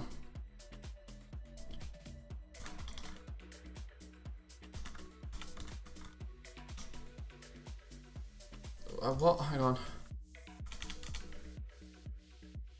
Help if I could spell, wouldn't it? Sky Golem. So, on my realm at the moment, there's 9 available. EU quantity, there's over 1,400 Sky Golems. The average price of a Sky Golem is currently only 45,000 gold across the EU. That's ridiculously cheap. Absolutely ridiculously cheap. These wow, okay. This is an opportunity for investment.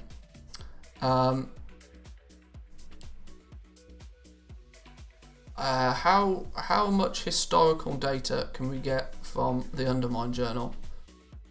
Because regional daily summary 1 year. Can we go all time? Okay. So look what happens to Sky Golem prices, okay? At the beginning of an expansion, this was the beginning of Legion. This was Legion release. They went boom, massive price. Massive boom in price at Legion launch. And then they came down and they were steady 100k, 80k, 90k throughout the entirety of Legion. BFA release comes out. Boom! Region price 200k for a few weeks. That's the game. And then they come down to 100k. They steadily come down to 60, and they've steadily been on the decline. But there's no reason that when Shadowlands comes out, they won't jump back up to 80, 90,000 gold. Because currently you can see what's happening here is you've got, interestingly, there was a huge spike in quantity at one point. Somebody who's obviously farming a lot of them dumped them all on the auction house accidentally and then took them down again. But the quantity, if we zoom in on, can we zoom in on just this bit? We can. So you can see what's happened here is the region price, the blue line, has actually crossed the red line, which basically means the quantity of them that are on the auction houses is going up because people are continuously crafting them, but there's not the demand for them right now. So it's pushing the price down because people are just not buying them. What will happen though is that the speed in which people can craft them is only 1 per 30 days unless they throw a load of mats at it. These two lines will cross again and the market price will go up. Sky Golems, big investment opportunity.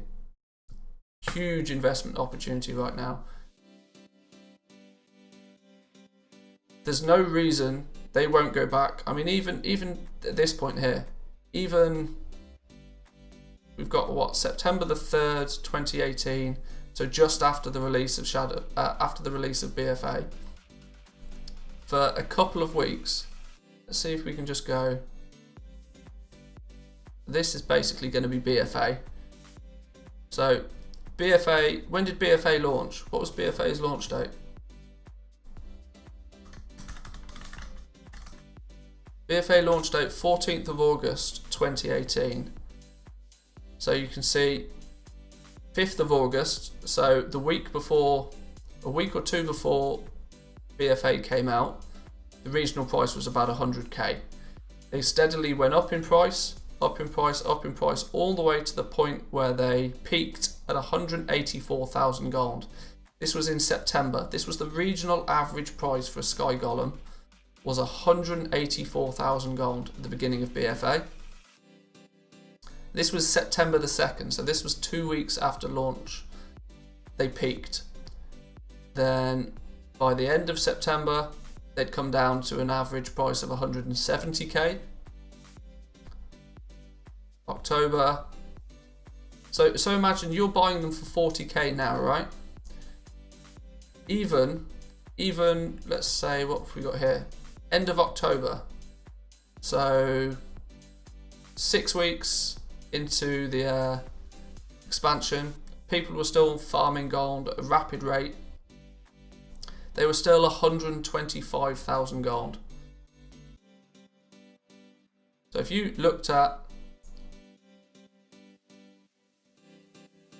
if you were buying your Sky Golems at the end of Legion and you were buying them for 80, 90,000 gold, you had roughly this amount of time. So how long is that? From early August, before the expansion came out, until November, where you could sell them for a profit. But the fact they're only 40,000 gold right now, I wouldn't be surprised if you can easily double your money on Sky Golems. If they're 40k right now, that's really cheap.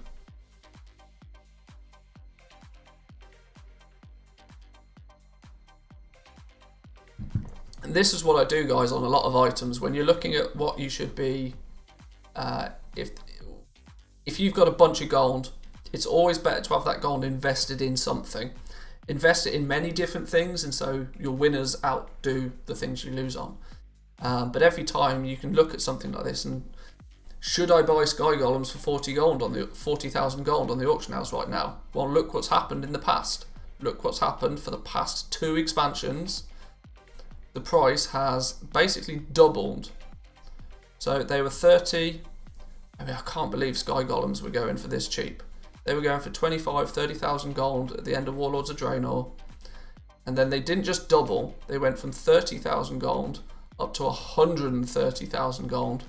But eventually they were still going for 100,000 gold for most of Legion. Then they went up They doubled again at the beginning of BFA. I know, and they've seen a bigger drop off in Battle for Azeroth. That's because unfortunately Battle for Azeroth had a significant drop off in players, which didn't help. But yeah, 40k for a Sky Golem right now. The best 40k you could possibly spend. I virtually guarantee you'll double your money on that, selling them in the first few weeks of Shadowlands. But alright, that was tip 101. Sky Golem 101. Where did we get to? Okay, so we pretty much covered that one. Invest in mount equipment materials. Oh yeah, that's not a bad plan either. Anything to do with mounts, always big gold maker. Always big gold maker. I bought some for about 32k 3 months ago. Solid investment. Solid investment. Absolutely no reason why they won't sell for huge quantities. Okay, what do we have next? Oh, what is this? Thank you once again to our good friend Samadan, sharing my videos. I don't need to promote myself too much, but quite simply put, if you want to know about what it takes to level one of the Shadowlands professions, I have an entire playlist with every Shadowlands profession leveled up from 1 to max, whatever that max may be. Whole bunch of them. Check out the profession guides. I keep these updated as much as possible. A quick overview for you of each of the professions. I might as well go through this now with you quickly. No point in not self-promoting at least a little bit. Inscription, yeah, lots of herbs. Definitely going to need lots of herbs for inscription. When I leveled it up, it took me between 700 to 800 Death Blossom. And because you needed to get some tranquil inks for some of the missives and some of the stuff to get you up to 80 where you get Dark Moon cards, you needed a reasonable amount of Nightshade, but not humongous amounts. It's Death Blossom that's going to be the limiting factor. Because a lot of people, the reason I put inscription at the top of this list is because a lot of people, hands up in chat if you plan to go scribe at the beginning of Shadowlands. 1 in chat for inscription in Shadowlands. Hornak, thanks for subscribing. Welcome to the channel, my friend. Hope you're enjoying. Inscription is going to be a very highly demanded profession in Shadowlands. People really want to get on board with the whole Dark Moon card business. Probably, unfortunately. Yeah. Yeah, there's a whole bunch of people that want to get on board with inscription. So your herbalists are going to take advantage of some good sale rates. Very, very good sale rates on Death Blossom early days. See, now the ones are flooding in. I have a scribe, but not at the top of the list. It's good to definitely have a scribe. I would argue most people should have a scribe. There's no reason not to. Even if you don't try and get into the Dark Moon business, or you don't try and get into the missives business, just simply having one is a good choice.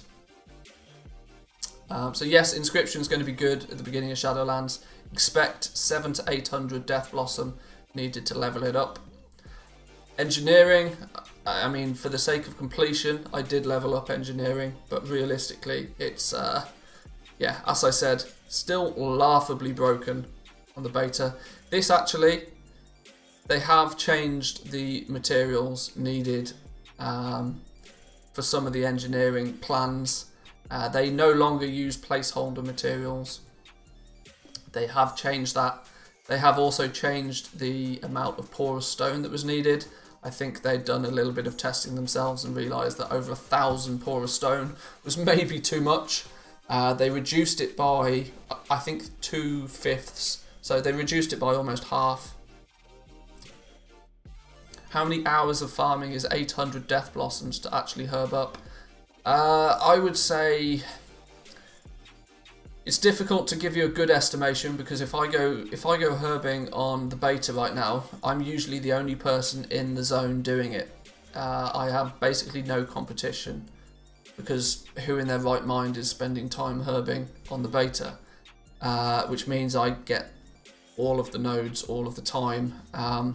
With a little bit of competition in place, I'd arguably say you're likely to only get about 200 Death Blossom an hour. So I mean, it could potentially take you 4 or 5 hours of actual dedicated herbing to get the Death Blossom you need. I mean, just do some simple maths here.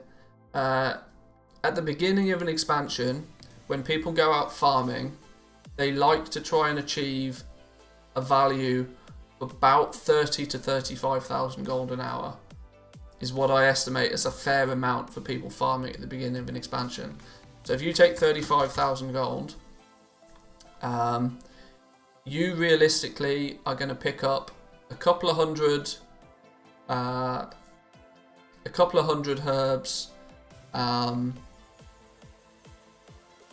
couple of hundred of the basic herbs, a couple of hundred zone specific herbs, and then a handful of Night Blossom maybe. So you're looking at, divide that by like say 500 herbs you're going to get. That means the average herb you're going to sell it for about 70 gold. Now of course, Death Blossom you're going to sell for probably 50 gold. Nightshade you're going to sell for 250 gold because of the amount of them that you get. Death Blossom you might sell it for 35 gold, whereas the zone specifics you might sell for 60 gold. But I would say you're not looking at much more than 500 herbs an hour with the way that herbalism is feeling right now, which with some pretty average numbers is going to be 30 to 35,000 gold quite comfortably an hour. Spawn nodes were fixed in the beta, right? Maybe they will instant spawn when hundreds of people try and herb at launch. There is the possibility that there'll be some sort of forced spawn on herbs. I hope that's not the case, because people will work out which nodes. There's not enough nodes really. I don't know. Yeah, I hope there's no forced spawns on the herbs, if I'm honest. But there was some changes made to herbalism, yes. The amount of zone-specific herbs that you get appears to have been increased. The nodes are exactly the same. I've not seen any more nodes spawn in the zones that I've tested this out in. But what I have noticed is the amount of herbs that you get has been changed a little bit. But we've got plenty of time in the beta until the launch of the game to do a bunch of testing on that. We'll get some good farming routes on the go at some point for herbalism, don't worry. Same for mining. I'm pretty solid. I'm pretty sure I know sort of the top 5 skinning spots in the game. I've not made videos on this sort of thing because realistically, especially now that Shadowlands has been delayed, it's not really super beneficial to people right now. It'd be better for me to release those videos closer to the launch of the game. But let's look at the next one, alchemy. Most of the leveling of profession goes on making ground herbs. Ground herbs are what you use for your daily transmute of Shadestone. Shadestone is going to be your daily transmute. Shadestone is then used in your alchemy trinket, and more importantly in the cauldron. Alchemy currently doesn't have many like one herb to another herb. There's no like anchorweed transmute currently as it stands. So the daily transmute is not going to be as valuable as it has been in BFA.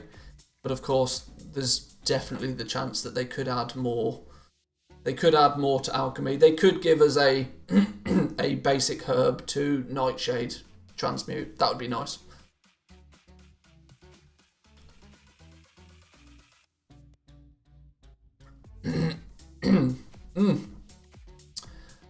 Yeah, pairing alchemy with a herbalist is probably the best advice I could give you, simply because you're going to spend a lot of time on foot running around the zones.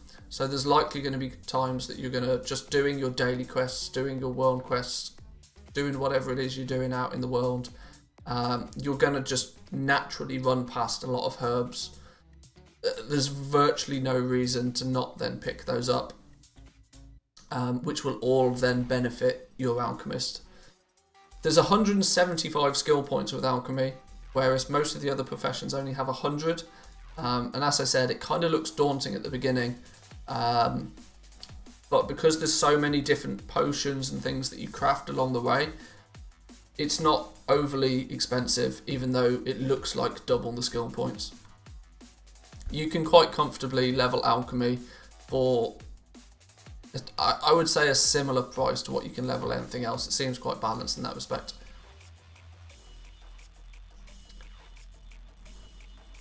Would drive me crazy for my alchemist not to be able to get any herbs that I happen to see.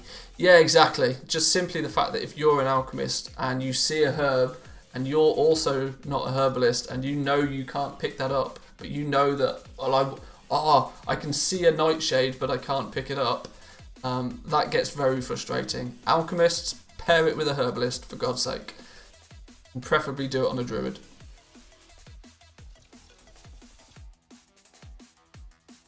What are the top 8 professions if I play 4 characters, 1 for every covenant? Well, if you've got the gold to buy materials, then just go full crafting. Just have 1 of each. 1, 2, 3, 4, 5, 6, 7, 8. Yeah, just go. If you've got the gold, just go full crafting. No reason not to. But of course, that's if you've got the gold. If you don't have the gold, you're going to need to throw in a few gatherers in there somewhere.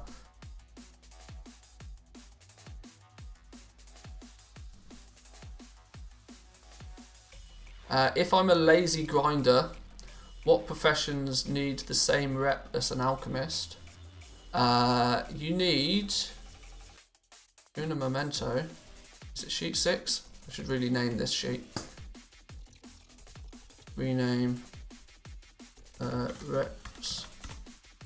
Alchemist, you need Revered with the Wild Hunt, and you're going to need Honoured with the Avowed to pick up your Shadestone, and you're also going to need Revered with the Avowed to pick up your Crafter's Mark II.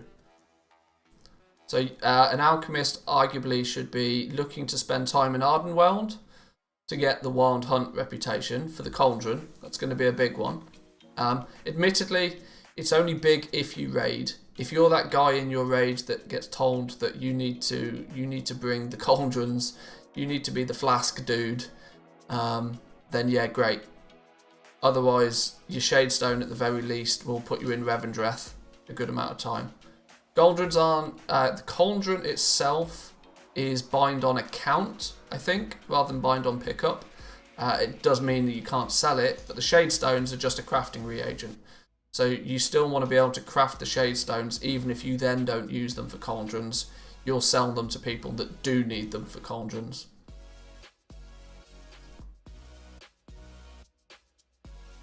But yeah, an alchemist, I would say, you're going to spend some time in Revendreth doing the Avowed farm. I've spoke in some detail already about the Avowed farm, not today, but in the past. Every man and their dog is going to want to do this farm to get the Crafter's Mark II on all of their professions. What I'm talking about when I say the Avowed farm is over in Revendreth. There is a zone here, what's it called? Halls of Atonement. Every single profession is going to need to spend, everybody that's got a profession wants to maximise that profession. It's going to need to do a bit of mob grinding over in Revendreth. So if I don't raid, I don't need the Wild Hunt. Simply put, yeah. Don't forget that, like, you're still going to be able to gain reputation with all 4 factions regardless of what your covenant is. So this is not really to say that you need to be this covenant if you have this profession. You can still get rep with them. It might take you a little bit longer, but that's just because you're not going to be primarily focused on that one zone. But yes, everybody is going to spend time in Revendreth, whether they like it or not. Which kind of means that the Venthyr is not a bad reputation to have, possibly. A covenant to have. simply for the fact that that will keep you in Revendreth a lot of the time, but that's still, like I said, not essential.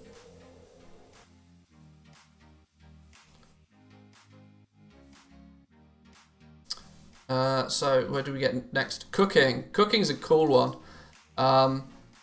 One thing I noticed with cooking is it uses stupid amounts of fish. It's almost 50-50 in relation to meat and fish with cooking. I genuinely wish it didn't require fishing as much as it does, but it does. There's virtually no way that you're going to be... You can't level cooking without using a boatload of fish, put it that way. A boatload of fish. No pun intended. Now, I haven't done any time... I've not spent any time fishing on the beta. But realistically, you throw your rod in some water and you'll catch some fish. The issue is going to be is that, yes, if you want to level up cooking and you want to be able to be self-sufficient, you're going to need to do a lot of fishing. I see myself doing a lot of fishing if I can find a spot that isn't too full of mobs.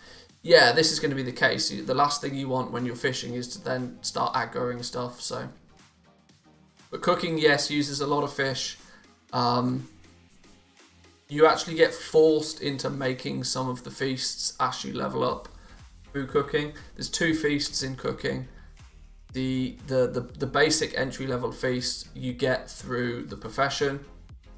The second, the big boy feast, I keep calling it because I can never remember its name. The Feast of Gluttonous something or other. Where is it? Yeah, the Feast of Gluttonous Hedonism requires you to be revered with the Court of Harvesters. Now, bearing in mind everybody has access to cooking, hey presto, where are we going to be? Everybody's going to be in Revendreth. You'll start to see a pattern with this. Revendreth is going to be a very, very popular zone for gold makers. Simply because the Court of Harvesters are there, and namely, anybody that wants to be able to make the big feast is going to need to be revered with the Court of Harvesters to pick it up. Additionally, jewel crafters are going to want to spend some time in Revendreth for one of their plans. Obviously, scribes are going to want to spend time in Revendreth for their contract, and then alchemists are going to want to spend time in Revendreth for their shadestone. And on top of that, every single profession that has access to Crafters Mark II or wants access to Crafters Mark II is going to spend time in Revendreth.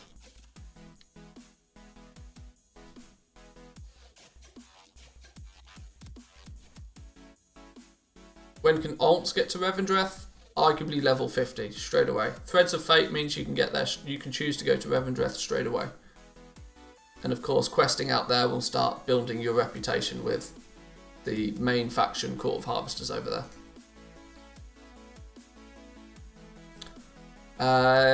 Is it a pool or non-pool expansion? I believe there are still fishing pools, but both basically.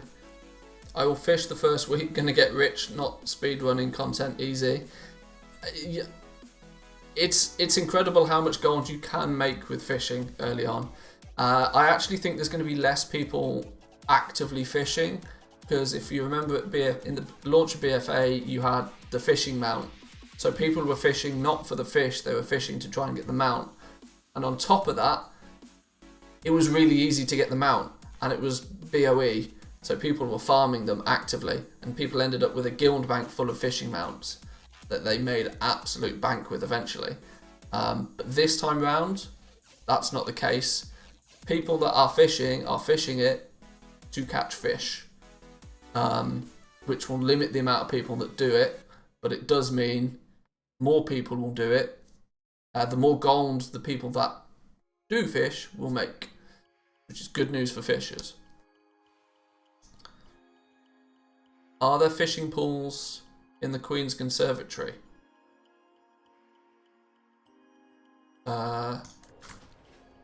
I don't know.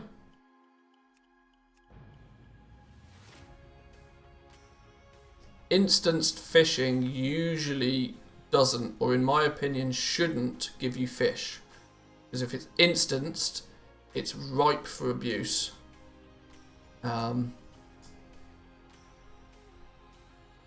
Let's see. Is this considered a fishing pool? Probably is, you know.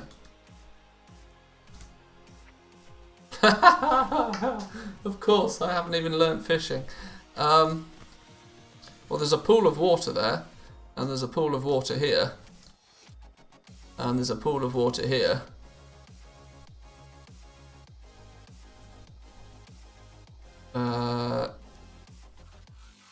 Oh, I don't have track pools on this.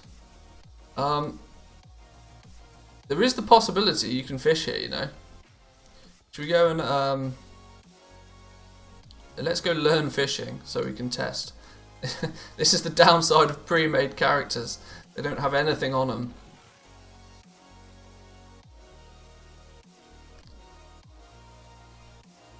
There's a fishing trainer outside here, I think.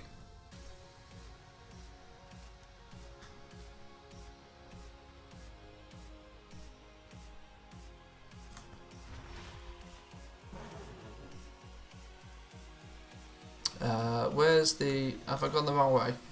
I wish I could learn the layout of this land.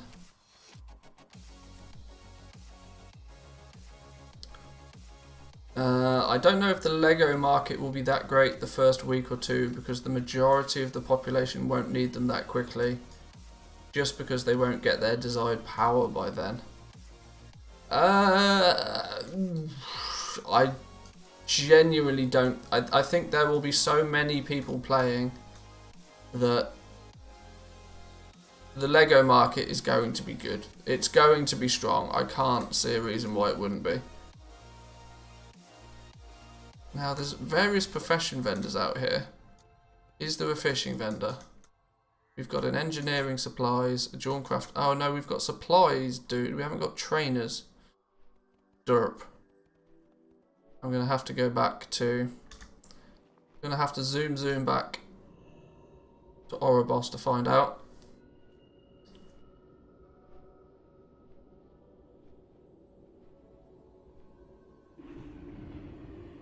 There's a 4-week delay before raid, then you can wait for a rank 4 Lego. Possibly, but you know full well that the... You got to remember though that the price of the base legendary items, they are expensive for crafters to make, simply because crafters have to make multiple of them. That doesn't mean that individually they're going to be super expensive. Arguably a rank 1 legendary is going to set you back about 10k. I can't imagine a rank 1 legendary when you buy it from the auction house should set you back much more than 10k. Based on my presumptive, because if you look here, we've got, and now I'm being distracted again. Plate legendary items, for example. If your Shadowgast ingots are going for 100 gold, and your enchanted Elithium bars are going for 100 gold, and your arboreal shards are 1000 gold, the cost to make a rank 1 legendary is going to be about 6,000 gold. Meaning that they will probably sell for about 10,000 gold on the auction house. So it's not going to be crazy amounts of gold for people to buy a rank 1, and then next week they can buy a rank 2, and the week after that they'll buy a rank 3. They're not going to be so expensive that people won't do that. If there was another 0 on the end of this, if it was 60,000 gold, then people might wait and just buy the rank 4. But I think that they're somewhat going to be at a price where people will be happy to just level them up stage by stage.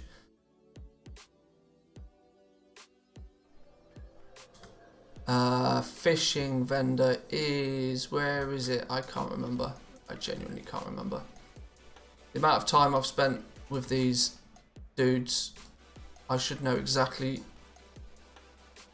where everyone is, but I can't remember. You will 100% want any legendary as quick as you can get it. I mean, one thing to remember is that your character's item level, the higher you can get your item level, the better your rewards from if there's a world quest that drops gear, then the better your reward is going to be from that. You're going to want to maximize your item level as much as possible so that you get the higher as higher quality rewards as possible from doing your world quest. Like your conduits you'd want to pick up at as high a level as possible. I've not got any good examples right now, but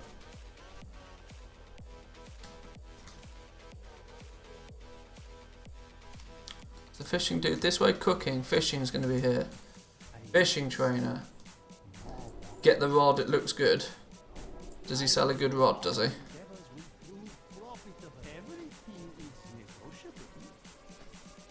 Yo! That's a banging fishing rod. That looks well cool.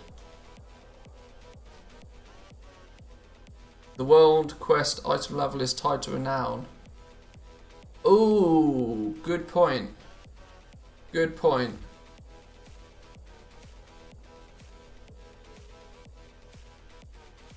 So yeah, maybe not so much for your item level, but even still, there's no reason that people won't want to maximize their item level. Simply, even in the first few weeks, if they want to get into Mythic Plus groups, people will say, "What covenant are you in? What legendary do you have?" And if you say, "I don't have a legendary," obviously avoid the pug world as much as possible. Do it with your guild, but there is very little reason for people not to buy their legendary items as quick as possible. But yeah, this fishing rod is looking pretty dope.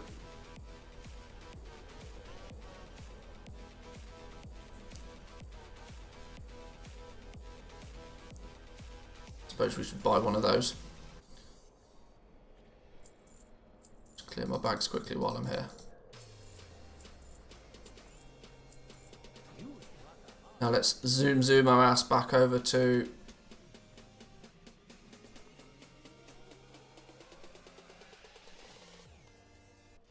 head our way back over to the Queen's Conservatory and see if we can fish in there.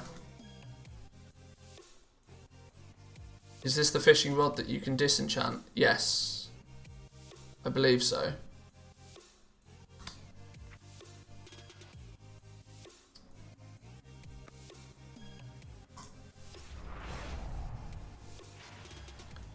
Where's the flight master gone then? Where is he today? Somebody said earlier that the fact that Oribos is a big circle is really annoying, and yeah, I have to agree. I'm not a fan of our new capital city, if I'm honest. It makes it very difficult without using the minimap all the time to work out where the hell it is you're going.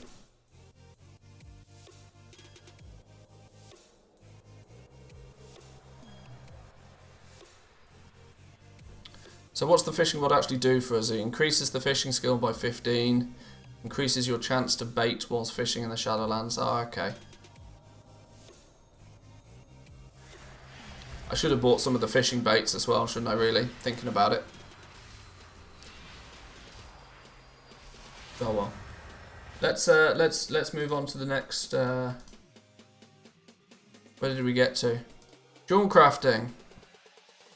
Large chunks of the leveling process is prospecting. Yes, you gain literally half of your skill points from prospecting. Leystrite ore is going to be your go-to option for jewel crafters, simply because it's now so that you can gain all of the essences needed to craft the base legendary items from prospecting.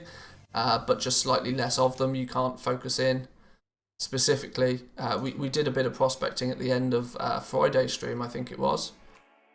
If we look at prospecting, yeah. So this is the new data. We prospected an entire stack of Leystrite, and we were actually getting a bunch of essences.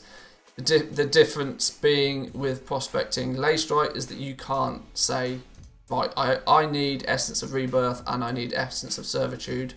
I just want those.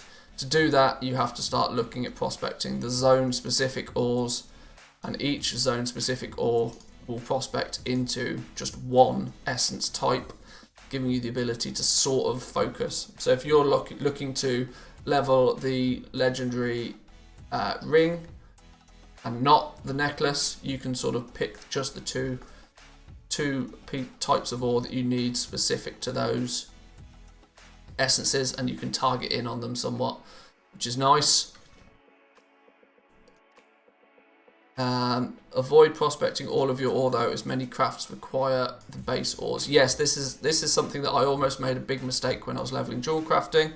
Crafting the rings and the necklaces require the basic ore, so be careful if you just press the craft all button with mass prospecting, that you're likely to actually need some of the ore to make the gear in eventually anyway.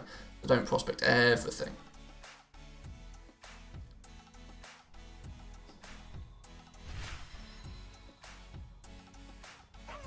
How does fish get into Shadowlands? Is it the fish we get on? That's a good question. I don't know how the fish get here, but you could say the same thing about all of the creatures.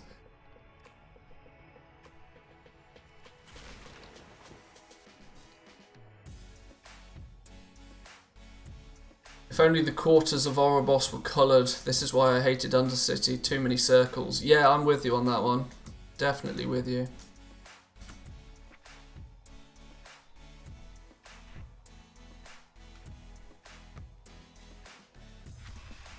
Huh! Let's see if we catch anything. This might be even more reason to never leave the Queen's Conservatory. Let's see if we catch anything though. Hey up. Oh no, we do. Oh no, we do. It's magic, the explanation for everything. Yes, very true.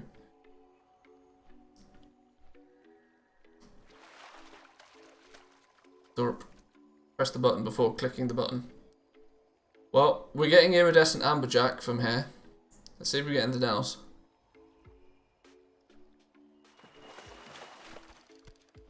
Oh boys, second cast fishing ever in Shadowlands, and I get one of the rare fish. No bait, no nothing, straight up, bang, second cast, rare fish.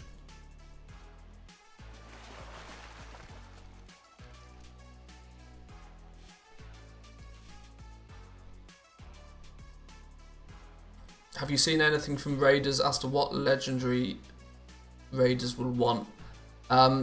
No, is the honest answer. I've not looked in that much detail. Iridescent amberjack and iridescent amberjack bait. Increases the chance to catch iridescent amberjack for 30 minutes. Is that the only thing that we're picking up from here though?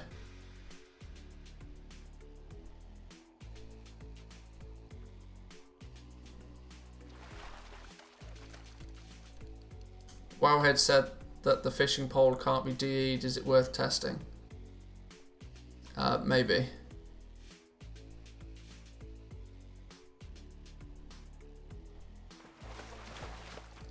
Oh, a lost soul. Your lost soul is your basic bitch fish. This is the one you can get pretty much everywhere apparently. I would hate to spend big dollars to make the legendary ring and then nobody want it. Well, that's kind of the risk you take with any of the legendary items, to be honest. But considering the prospecting rates have been adjusted, it's now much simpler to get the essences you need. Now, on top of that, the amount of essences required has also been heavily reduced. It used to be that you needed 50 of 2 different types of essence, so 100 essences in total, just to make a single legendary. That number has now been reduced down to 6. So it's far more feasible, or it's far less costly, should I say, for dual crafters to make their base legendary items now. I feel I need to do a follow-up video. I had a big rant. One of my videos last week was a big rant on Dawn crafting, how it's completely broken. Whereas in reality, that's now changed. But if some streamer says that X is good, then all the sheep will buy that Lego. Well, this is it. Like, regardless of whether you... That to be fair, is pretty true. We only appear to be getting iridescent amberjack.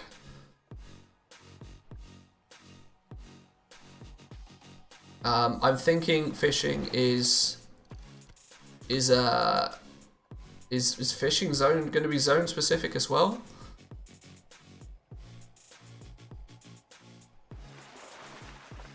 I mean, it would sort of make sense because the Lost Soul is your default fish you get everywhere. We're in Ardenweld, which is very iridescent-y. Maybe in Ardenweld you get your iridescent amberjack. You've got your silvergill pike that you might get somewhere else. You've got your pocked bonefish. Sounds very Moldraxis-y. Moldraxis-y. That's definitely not a word. But your Elysian Thad is your rare fish.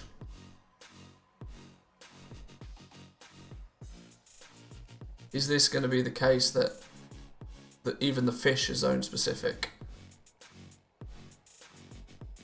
I think the ring/neck is a safer bet because all 12 classes can wear them. Yeah, I really fail to believe that they won't sell. I mean, to look at what, just for comparison, let's say the ring.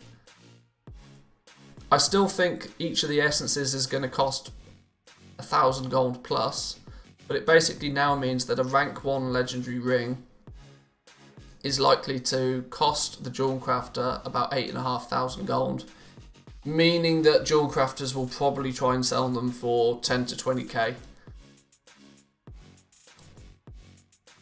Which is really not that bad for you to choose the ring.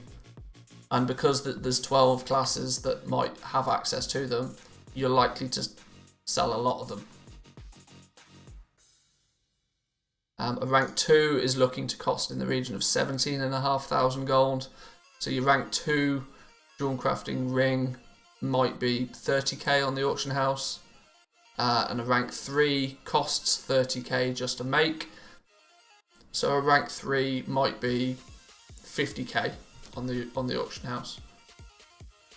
And I haven't worked out rank 4. I'm going to add one thing that was suggested to me is in these spreadsheets I've made. If we look at the cloth one, because I've sort of jazzed this up a bit, is to actually add rank 4 here as well, so that people have an idea of how much it costs for rank 4. That's something I think I might add to this as well. I think that could be helpful.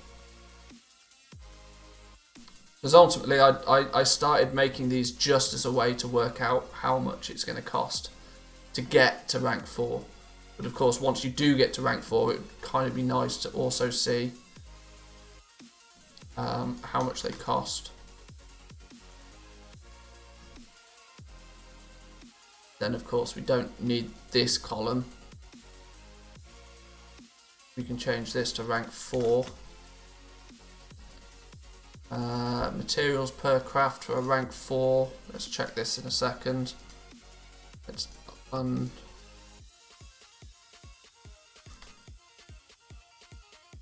so let's just check quickly on WowHead, because I do know the numbers are right on WowHead for this. Was it Grim something? Grim Veiled Hood. Grim Veiled Hood. 150, 55 and 10. 150, 55 and 10.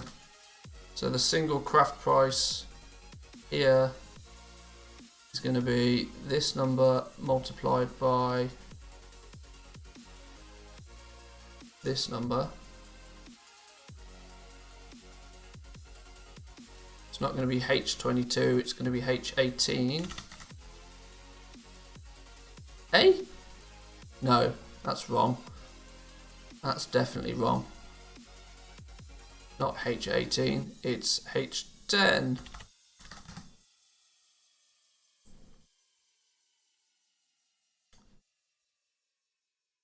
This is H11. And this one will be H12.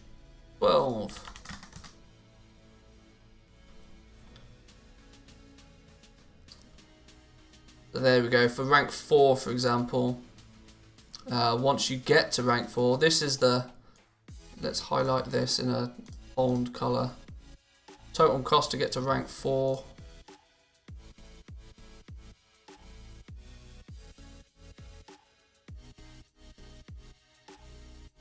Yeah, total cost to get to rank 4 is going to be 143,000 gold for a tailor for a single slot. Then once you get to rank 4, it's going to cost 16,500 gold to craft each one. So which means a rank 4 tailoring item is likely going to be 30k gold on the auction house. Not too bad at all. Not too bad at all. And that's assuming that shrouded cloth is going for 25 gold and enchanted silk is 50 gold. And that's before people have faction discount. So this could go down to 800, for example. Which would then take the cost down to only 14,500. Quite a difference when you need, the fact that you need 10 arboreal shards to craft a rank 4 item. That's 10k just in vendor mats. So that's where your price floor is going to come in for the rank 4s. They're going to eventually, as the patch goes on, they're going to get closer and closer to this vendor price of 8,000 gold as people put less and less value on the materials. 14.5k for a rank 4 cloth item at default prices. Prices scale quite nicely. Quite nicely. Again, for all of you that want access to these sheets, I will give you the link. So I'm editing it. I'm updating it constantly, so of course you can copy the...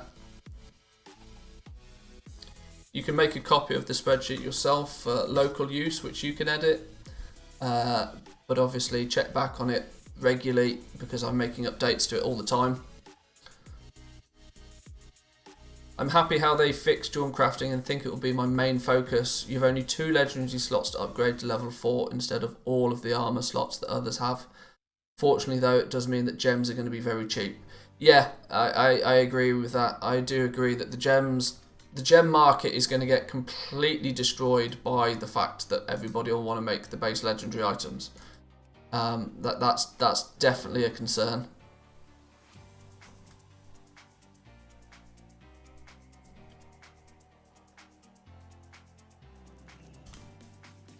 Let's see if this pool gives us any different results just quickly.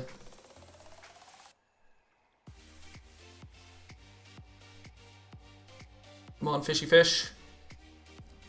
Give me the fishy fish. Hey, oh, what was that? Oh, we got an achievement for something. Successfully fished from a school. Oh, of course. I forget. Pre-made characters, like, they literally have got nothing on them. So that's interesting as well. There is actually pools within the Queen's Conservatory. Not just fishable areas, but pools in here as well. So you've got absolutely no chance of being attacked by anything while you're out here. There's only 1 beta server, right? There's 3. They're all slightly set up differently.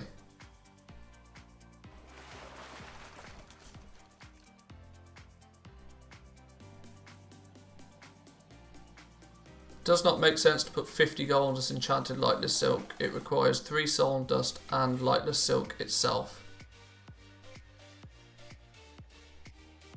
True. Like I said, like the whole thing you put in the. I'm only guessing on the prices. It's only speculative. Like you can put in literally the prices that they are on your server. Honestly, lightless silk is likely to go for about 50 gold, and 3 pieces of dust is maybe 30 gold. So I mean, worst case scenario, that's going to be 80. But I mean, the whole point of this spreadsheet is that when the game goes live, you just plug in the numbers that are relevant to you on your server, and it'll give you the info. It does spreadsheet things. It does the maths for you. You could argue it doesn't make sense. Any of these prices don't make sense now because the game's not out. We don't know. This is just a speculation.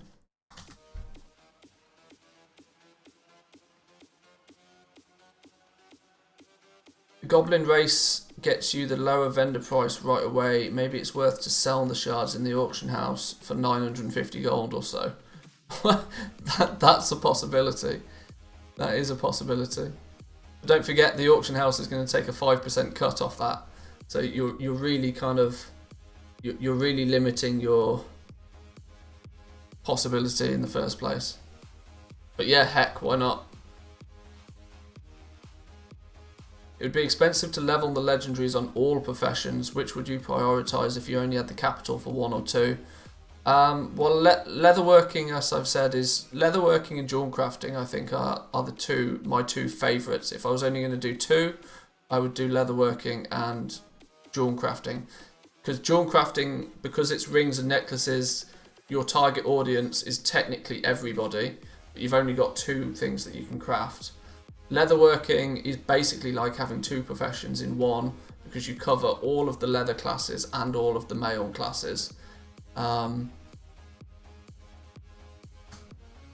So yeah, that's basically it. Yeah, leatherworking and jewel crafting would be the first two I'd look at if I only had the capital for two. Look at Lazy's spreadsheet, do the API call to load all of the current prices from your realm. Yeah, that's all good and well, but there's no API to call on yet because the game's not out. Yes, I would probably do that when the expansion goes live, but I've not got any data to call upon yet.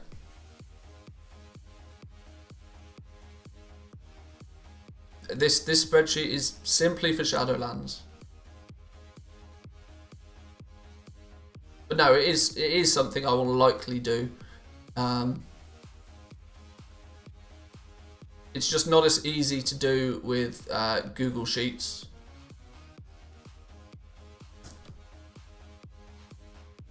That's something for the future.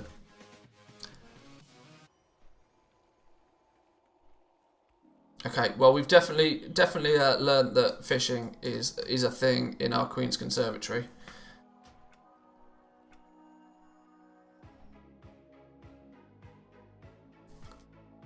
Where did we get to?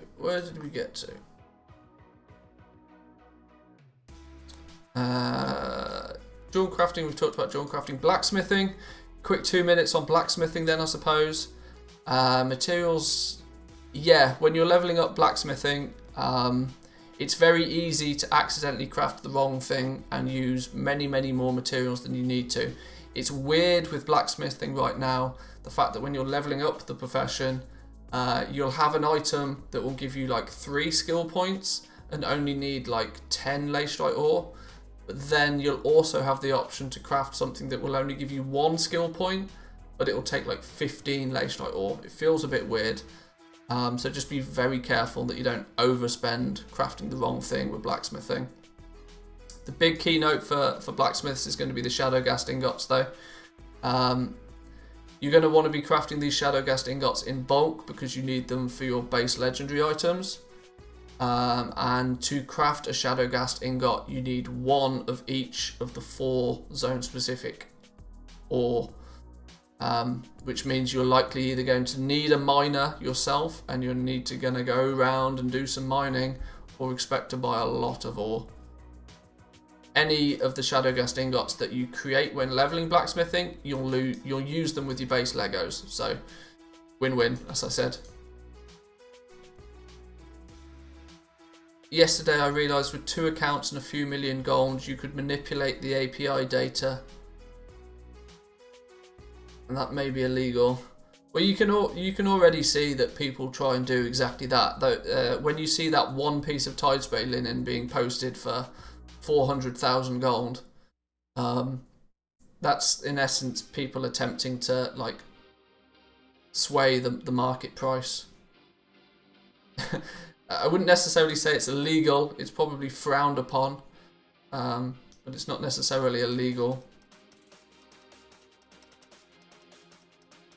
And Blizzard actually has, or at least TSM, sorry, should I say. Like TSM, for example, when it takes the market price, it basically doesn't count any outlying weirdness that goes on. So it's actually a bit more difficult to manipulate than you first think. But if you, for example, if you transmog is a good example of this.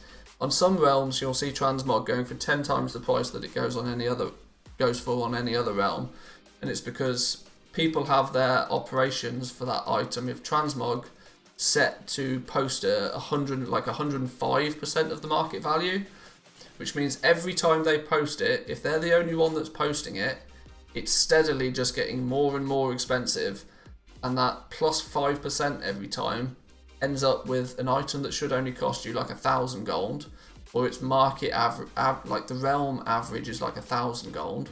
It ends up being posted for like 100,000 gold because you've listed it 10 times, and every time you've posted it, it's been 5% more expensive. People deliberately do things like that, and then they'll deliberately post it for like 50% of their stupidly inflated price and hope somebody buys it on Sniper. There are some very cheeky goblins out there that do some unscrupulous things to make gold. Which is going to be the most or least common zone for reference to supply for the zone specific stuff? It's difficult to say. I mean, but in my opinion, it's going to be either Moldraxxus or Ardenweld, because if you think about it from the point of view that if you're in Shadowlands and you're leveling up, the first time you do it, you have to go through it in the right order. That means anybody making Bastion is going to be very heavily populated basically all the time, because people start leveling their alts. It's much easier to farm in Bastion because most of the stuff is going to be lower level to you, meaning that mobs aren't getting in the way when you're trying to do farming. You're going to find a lot of people in Bastion virtually all the time, which will mean that Bastion, the Solinum ore, which you get from Bastion, and is it Rising Glory that you get from Bastion, are likely to be two of the cheaper herbs and ore. And on the flip side of that, Revendreth, a lot of people are going to need to spend a lot of time in Revendreth because of professions. The Halls of Atonement, people are going to need to spend time here for the mob grind to get the rep for the Crafters Mark II. It's the max level zone. A lot of people are looking to go towards Venthyr for the transmog, this sort of stuff. It seems to be a more favourable covenant. I'd say a lot of people eventually will end up in Revendreth, leaving both Moldraxxus and Ardenweld, the two zones in the middle, where you may find that on average there is just less people there. There's a lot of people that don't like Moldraxxus. I personally don't like Moldraxxus. I don't like the questing that's in Moldraxxus. I don't like the layout of the zone. I am probably not going to spend much time out there out of choice. If I have to go and do some world quests out there, I'll do it. Otherwise, I'll probably spend my time in other zones. Similar with Ardenweld. Although Ardenweld is going to be skinning capital, which might bring a lot more people to it. Which in turn, if they're, say, skinning and herbalism, or they're skinning and mining, they might be doing, the materials you get from here might be more readily available. But it's, like I said, it's literally nothing more than speculation right now. I can only guess.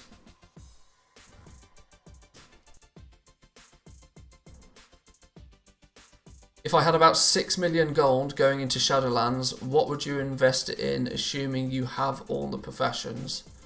If you've got about 6 million to invest, you've got enough gold to spend a little bit on like stockpiling. You could stockpile a few things. Earlier on in the stream we spoke about sky golems. I think there's a huge potential in sky golems. The fact that the market price in the EU on a sky golem right now is about 45,000 gold. That's outrageously cheap. For the first few weeks in Shadowlands, I expect sky golems to sell for somewhere closer to 100k. So I mean, buying up some sky golems, spending 500k, a million gold on picking up 10, 15, 20 sky golems is maybe not a bad idea. You'll basically double your money on those. But if we want to talk specifically professions, 6 million gold, you just want to dive heavy, pick one or two professions and just go really attack them really heavily, and then have the other professions just kind of like on autopilot. And what I mean about really attacking one or two professions is you want to look at trying to control both the materials for that profession and the items that are crafted by that profession. Throw in there, let's pick a profession. Let's just use inscription, because everybody likes inscription. The best thing to do for an inscription would be to make a bunch of Dark Moon cards, but try and control the individual cards and the decks. If you can control one or two of the individual cards, it may cost you a lot to continuously buy them, but people can't reliably craft that one specific card. Like, pick a card, pick the ace of something. Every time you see an ace appear on your auction house, buy it. Until it gets like ridiculous. But if you buy every single ace, yeah, you're going to have a lot of them. But guess what? It happens. It means that nobody can just buy every card and craft a deck.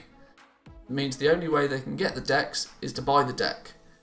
And then if you're crafting cards at the same time, every time you craft a deck, it keeps the price of that, I'm going to call it trinket, at a higher price. That's how you can sort of attack a single profession, but you need a lot of gold to do it, because you have to spend a lot of gold cornering that market.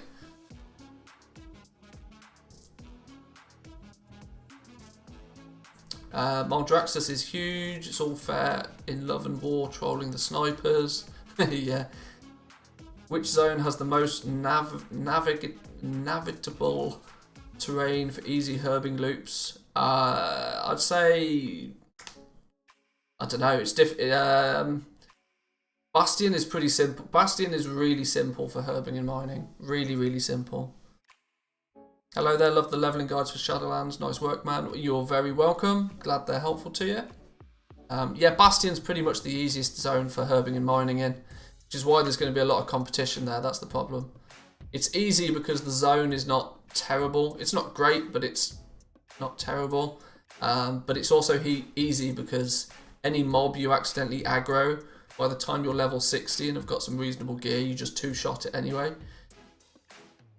So you're not spending a lot of time killing things that you didn't mean to aggro.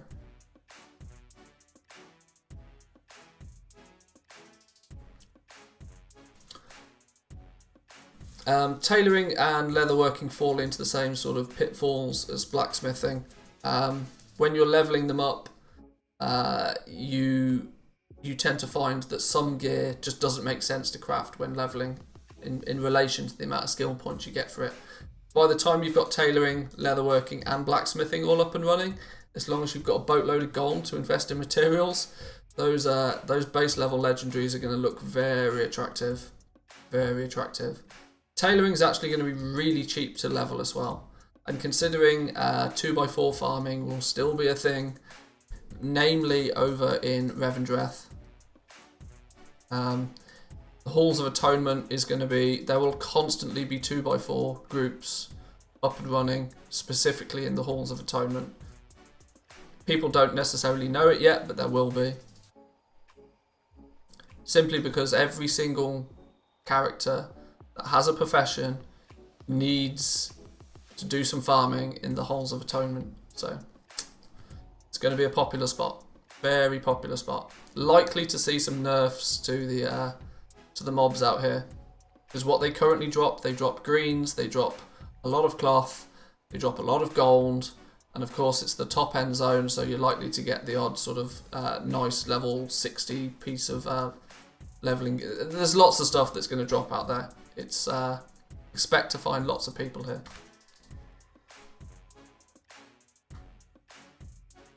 And then finally, I guess we should touch on enchanting. Enchanting is actually currently remarkably cheap to level. Anybody that's leveled enchanting at the beginning of an expansion knows how ridiculously expensive it often is to level. But the fact that all of the materials have been homogenized, so you can turn dust into shards, you can turn shards into crystals, and then once you've leveled your enchanting a certain way, you can go back as well. So it means that the dust, the shards and the crystals are all linked in terms of their value somewhat. And if you have one material, you can make the other two. Actually making enchanting very, very simple to level up. But worryingly, that also means that the price of the enchants is going to crash really heavily, really quickly. I Manthieus got my first car yesterday, my first IRL mount. Nice one, dude, well done. Don't crash it. Avoid those lampposts. Stick to the speed limit. Wear your seatbelt. All of that good stuff.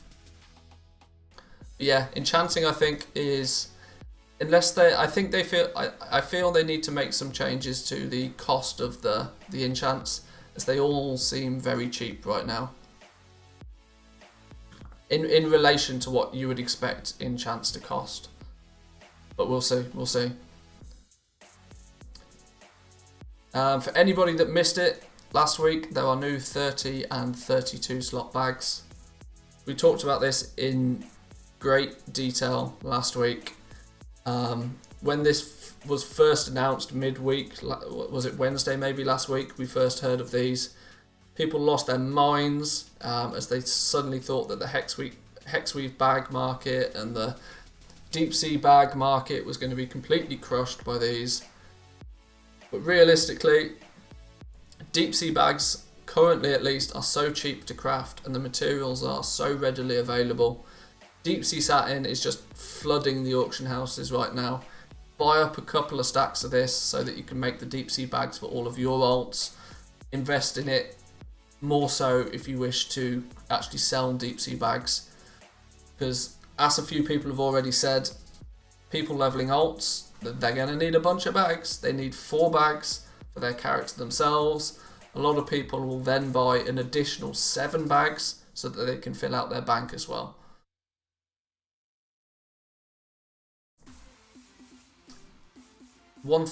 Third use of Onyxia and Naxxramas in Shadowlands maybe. I have genuinely no idea what you mean. Maybe you can explain.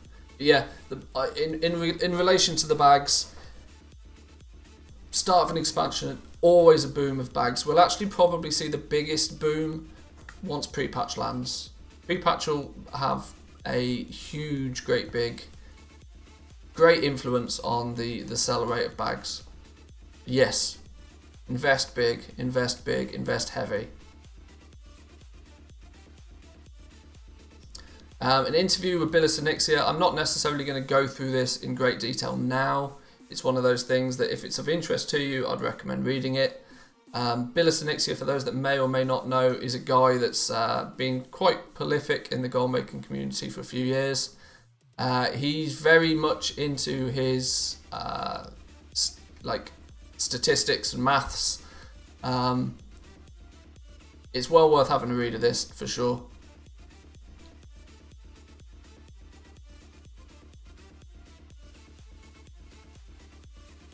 Got around 732 slot bags. When to sell them? Realistically, you can start selling them now. Don't feel the need to have to be the cheapest. Remember the fact that okay, you've got a lot of them, but they're not necessarily the most easy thing for people to farm up and produce multiple of quickly.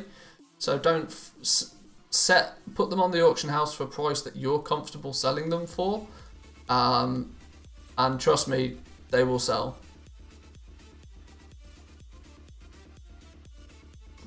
Simply the fact that we're going to go into pre-patch, a lot of people will create new alts, if for nothing more than just to test the new leveling experience.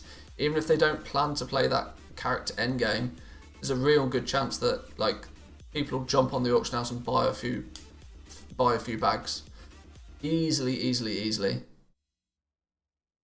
Wondering whether that... I generally have no idea about the lore side of things, whether they're going to use previous sort of big characters or not. Absolutely no idea. Ask Noble. He thinks about those sort of things all day. If the Relic 1 goes live, then Deep Sea Satin is 10 gold, so Deep Sea Bag will be 250 gold. That's something to consider, yes. But yes, if this whole Relic of the Past business that we talked about in great detail earlier, watch the beginning of the stream if you want my input on that one. Although I may turn the whole Relic of the Past debacle into a separate video for YouTube, we'll see. But yes, if it does go live, then it is going to push up the value of Deep Sea Satin. Deep Sea Satin is going for like 2 gold at the moment right now. It's ridiculously cheap, considering it's meant to be the rare version. Yeah, it will push the price up of it a little bit, which will then in turn push up the price of the Deep Sea Bag, which then in turn may make it more expensive than the new bag that comes in, but we'll have to see.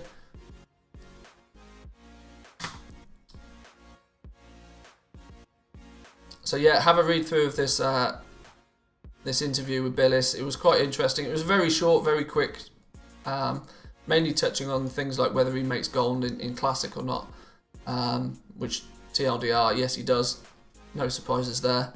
And then just a bit of bragging rights to Bilis claiming to be somewhere in the region of 20 to 30 million in terms of liquid gold.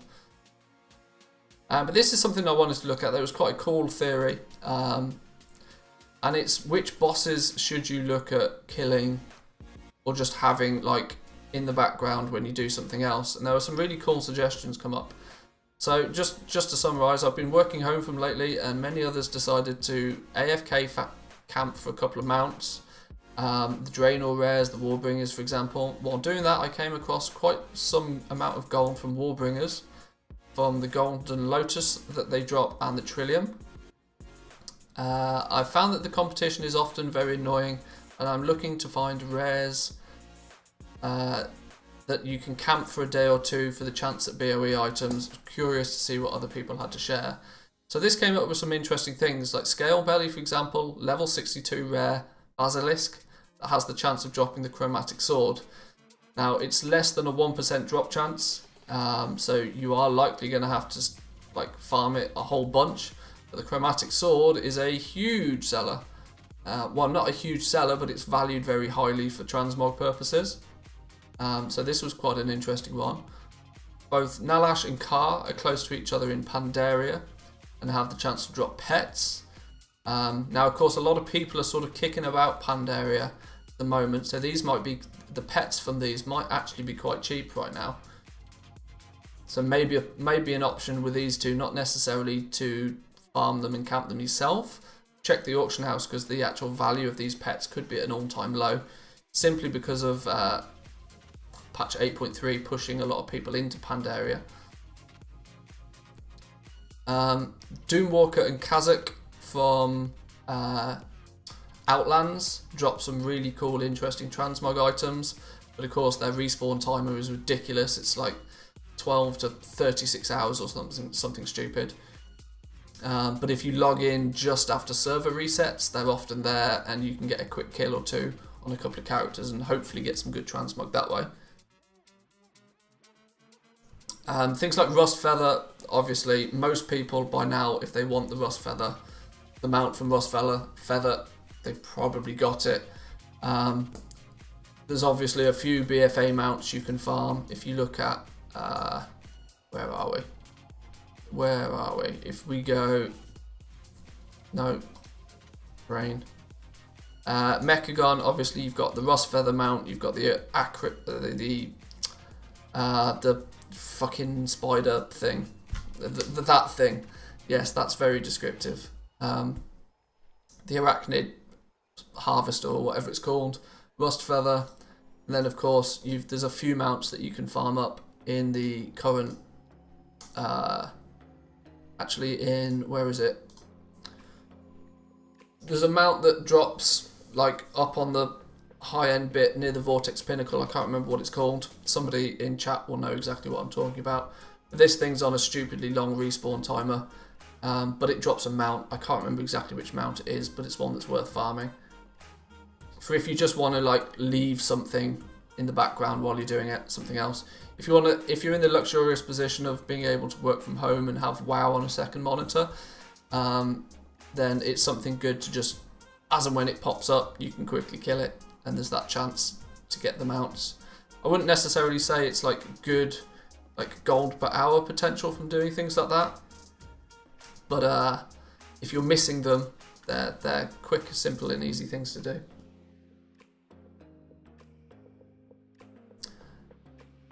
Yeah, so that was, although that's taken us a few hours to, oh Jesus, I've been streaming for almost 3 hours already. I get distracted quite quickly, as you can probably tell. That was the WoW Economy Weekly Wrap Up for this week. Big shout out once again to Samadan for putting this together. It's on the WowHead. It's one of the first things on WowHead. Go check it out. I myself am lucky enough to have been featured in it this week.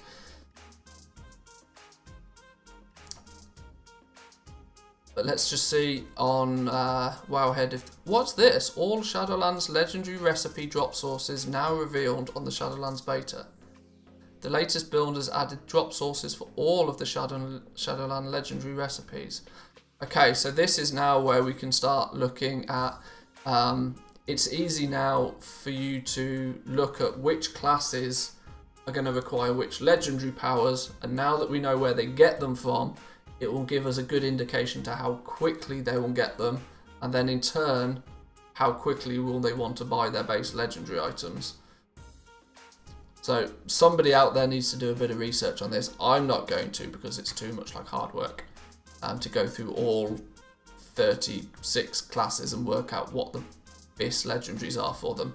Somebody will put that together in a spreadsheet. But once they do, and once we know where the legendary powers come from, we'll know how quickly certain classes are going to want which legendaries. But that's something that will be handy to know, but it's going to take a lot of time to work out. So, another quick question about bags. Do you think the new bag materials are correct? They seem really easy to get. I think they probably are correct. I think they'll probably leave them as they are. Yes, they do seem quite cheap, but simply based on the demand for those materials early in the expansion, namely for crafting the base legendary items, it's still going to make those bags quite expensive to craft. So I think they probably will stay the same. What was the... What it was like 15 cloth or something ridiculously cheap there, wasn't it? Where did it go? Where did it go?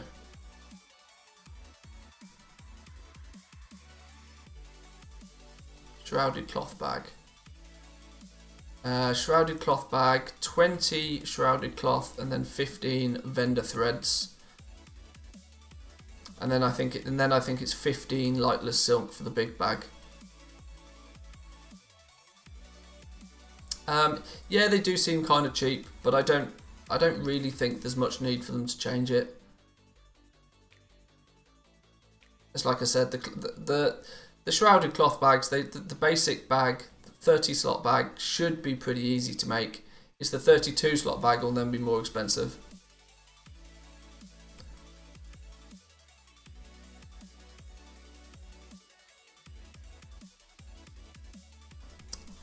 But alright, that was kind of, at least from my point of view, that was the main thing I wanted to go through today on the stream. I wanted to go through the weekly economy report, because it's good to have that catch up on a Monday.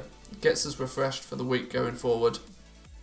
As far as the beta is concerned, I'm kind of open to suggestions now. I'm at a point with the beta that I've basically, from a gold making point of view at least, I've sort of tested most things I want to test. Until they make more changes to the professions, there's not a lot I really need to do. I'm going to have to use my Queen's Conservatory to farm up a load of materials so that we can get some good milling and prospecting rates. But that is something I'll likely do off stream, simply for the fact that it's very monotonous and very tedious, and certainly not interesting for the purpose of stream content. But if there's any professions that people want me to focus on, or anything along that nature, I'm somewhat open to suggestions now. Once the 2x4s are up and running, they'll be much cheaper than the current 30 slot bags. Potentially, but tailors are going to absorb a lot, and I mean a lot, of that cloth for crafting their legendaries. The cloth legendaries are easily going to be the cheapest though. When you look at, where is it? When you look at the materials that are required, 100 shrouded cloth and 25 enchanted lightless silk is going to be very, very quick and easy for people to get. You've got to remember as well that the cloth can drop for anybody. Obviously, if you are a tailor, you get more of it, but that automatically means that cloth is always way more abundantly available than what any of the other materials are. There's no real profession that is needed to gather cloth. You get more of it if you're a tailor, but anybody can get it, so it's always pretty cheap. Can you see the difference in vendor price for rank 3, 4 and 5, say brown linen or the wand? There's actually a little add-on you can use that shows you that works on the PTR, that shows you what the vendor price is if you put the different relics on it. I can't remember what it was called. I saw it in the Discord yesterday. I will find out for you and I will try and let you know.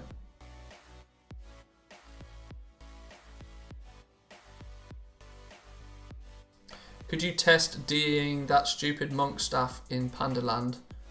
I tried to test it on the PTR, but Pandaland is down. Huh? How is Mr. Pandaria down? How is that even possible? We can take a look. I think we need to take a look at the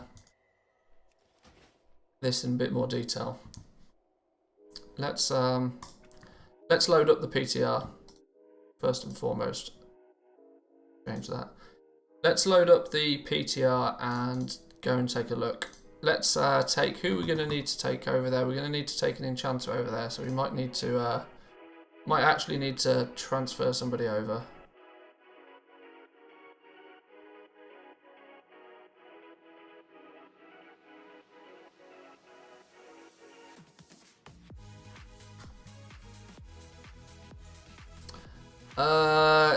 This dude is not an enchanter. I might need to drag a character over that is an enchanter. Who's my enchanter? I've spent so little time on live. I genuinely can't remember half of my...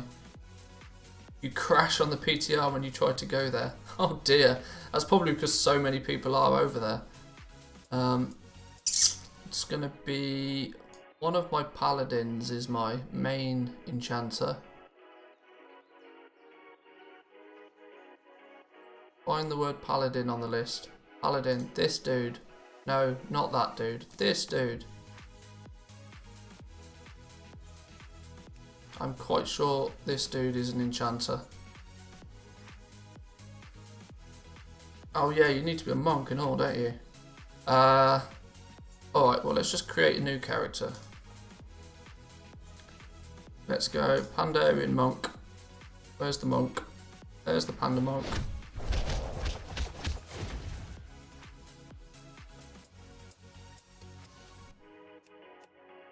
Sure. Choose a talent, sure.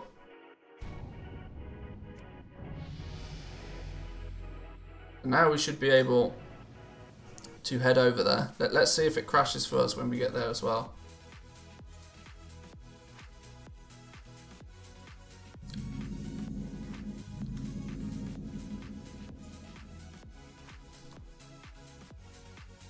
The shattering of the sky has everyone on edge, including the Scourge. Sure, good. Let's pass the time by brushing up on your battle skills. Nope, we don't need any battle skills. Is 10 gold going to be enough to get enchanting? Probably. Probably a 5 gold to learn, isn't it?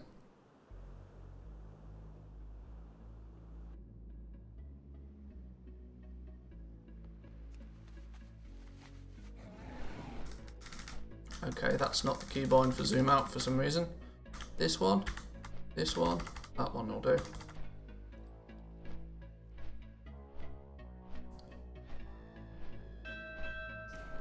Some of the lower level Ds have changed on PTR though, e.g. the Bronze Maul now Ds into greater internals instead of greater magic essences. Oh, that's interesting that they're at least making some changes. If changes are happening on items like that, it means that they're at least very aware of what's going on.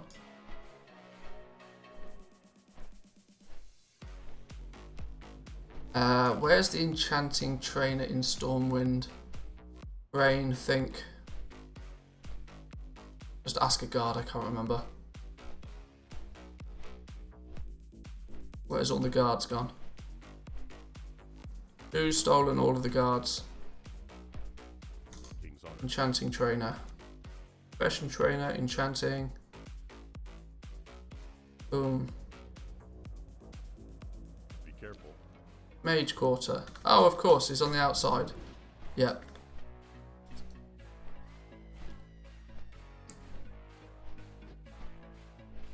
Let's find out. Enchanting trainer. Hey there. Boom. Go. I don't need Cataclysm 1, but we'll do it anyway. See you later. So now we can try and get to Pandaland. Let's try and head over to Pandaland.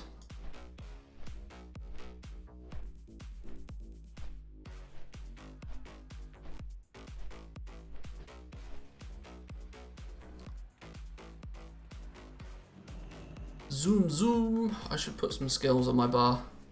At least the roly boy.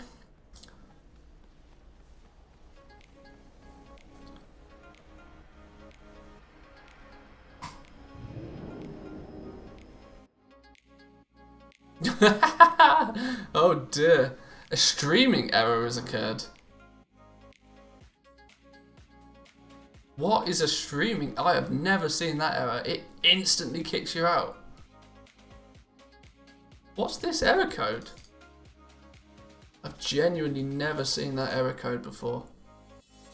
Wow, 51900322.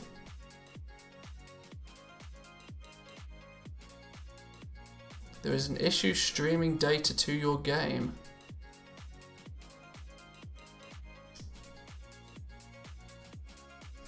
That's interesting. That really makes me think that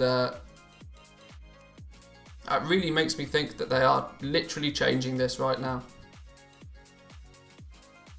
Because if they've disabled people going over there to do it,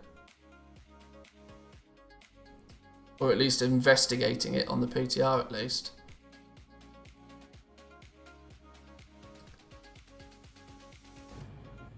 it feels very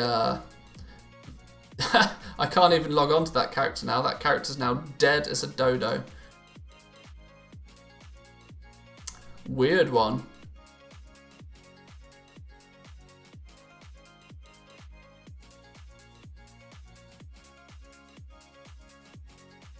I mean, I'm assuming it still works on live though, that you can get that on live even.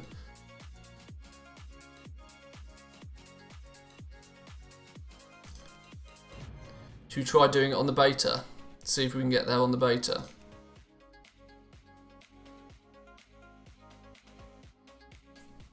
It's been like that for a few days. Oh, really?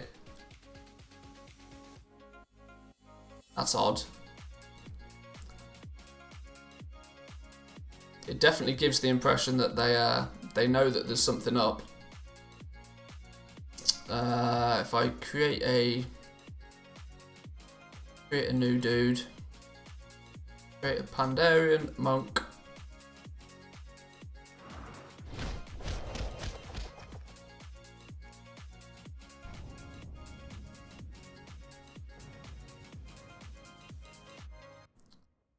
Give it a go on the beta, see if it makes any difference.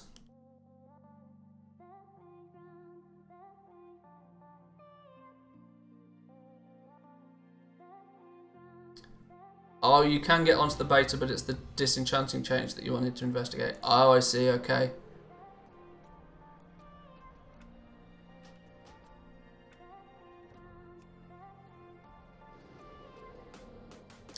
Well, yeah, on that premise, then I can't really. If it's just on the PTR, you're trying to test it. I have the exact same issue. It's a bit of an odd one, that. Bit of an odd one. Methinks I might need to do a bit of a video on this. Level 20 monk with an allied race works too. Yeah, I got sent this thing. And my opinion is simple. If they break this part here, where you can get the staff and disenchant it, break that, then this disappears. But the issue is even if they break this one, it will just move to the next most profitable option.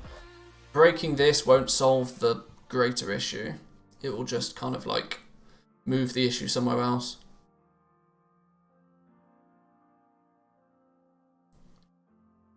But yeah, this shuffle thing feels a bit odd.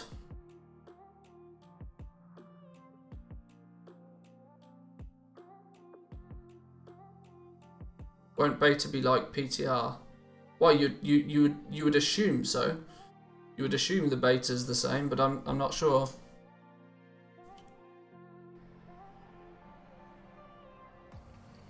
Oh, that was your tweet. Okay, nice.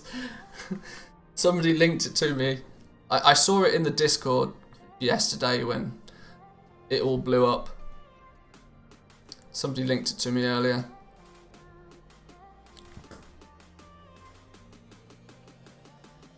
But I definitely think that it's just too powerful. Like, if you can make a piece of rune cloth 16 gold, it's just too powerful. There's no questions about it. It's just way too powerful. Like, you're just injecting way too much gold. I fully understand that inflation is a natural occurrence in MMO games, and golem sinks are there to like counteract it. But the speed in which you're able to inject it, it's a bit of a mad one. It's a bit of a mad one. But guys, I think I'm going to leave it there for today's stream. We've covered the main topics of interest that I wanted to go over today. I think I need to put a bit of time together for a video on this one, as I think it's going to be a hot topic over the next week. So I'll head off and I'll do that. I definitely need some food as well. I am starving. As you guys know, by this time of the day, I get hungry. So once again, guys, thank you very much for turning up today. I appreciate all of the views. I appreciate all the likes.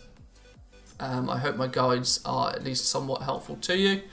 I'll be back at similar time tomorrow, so head over if you wish. I'd love to see you in the stream. Who's this random long boy? Get that long. You're going extinct, dude.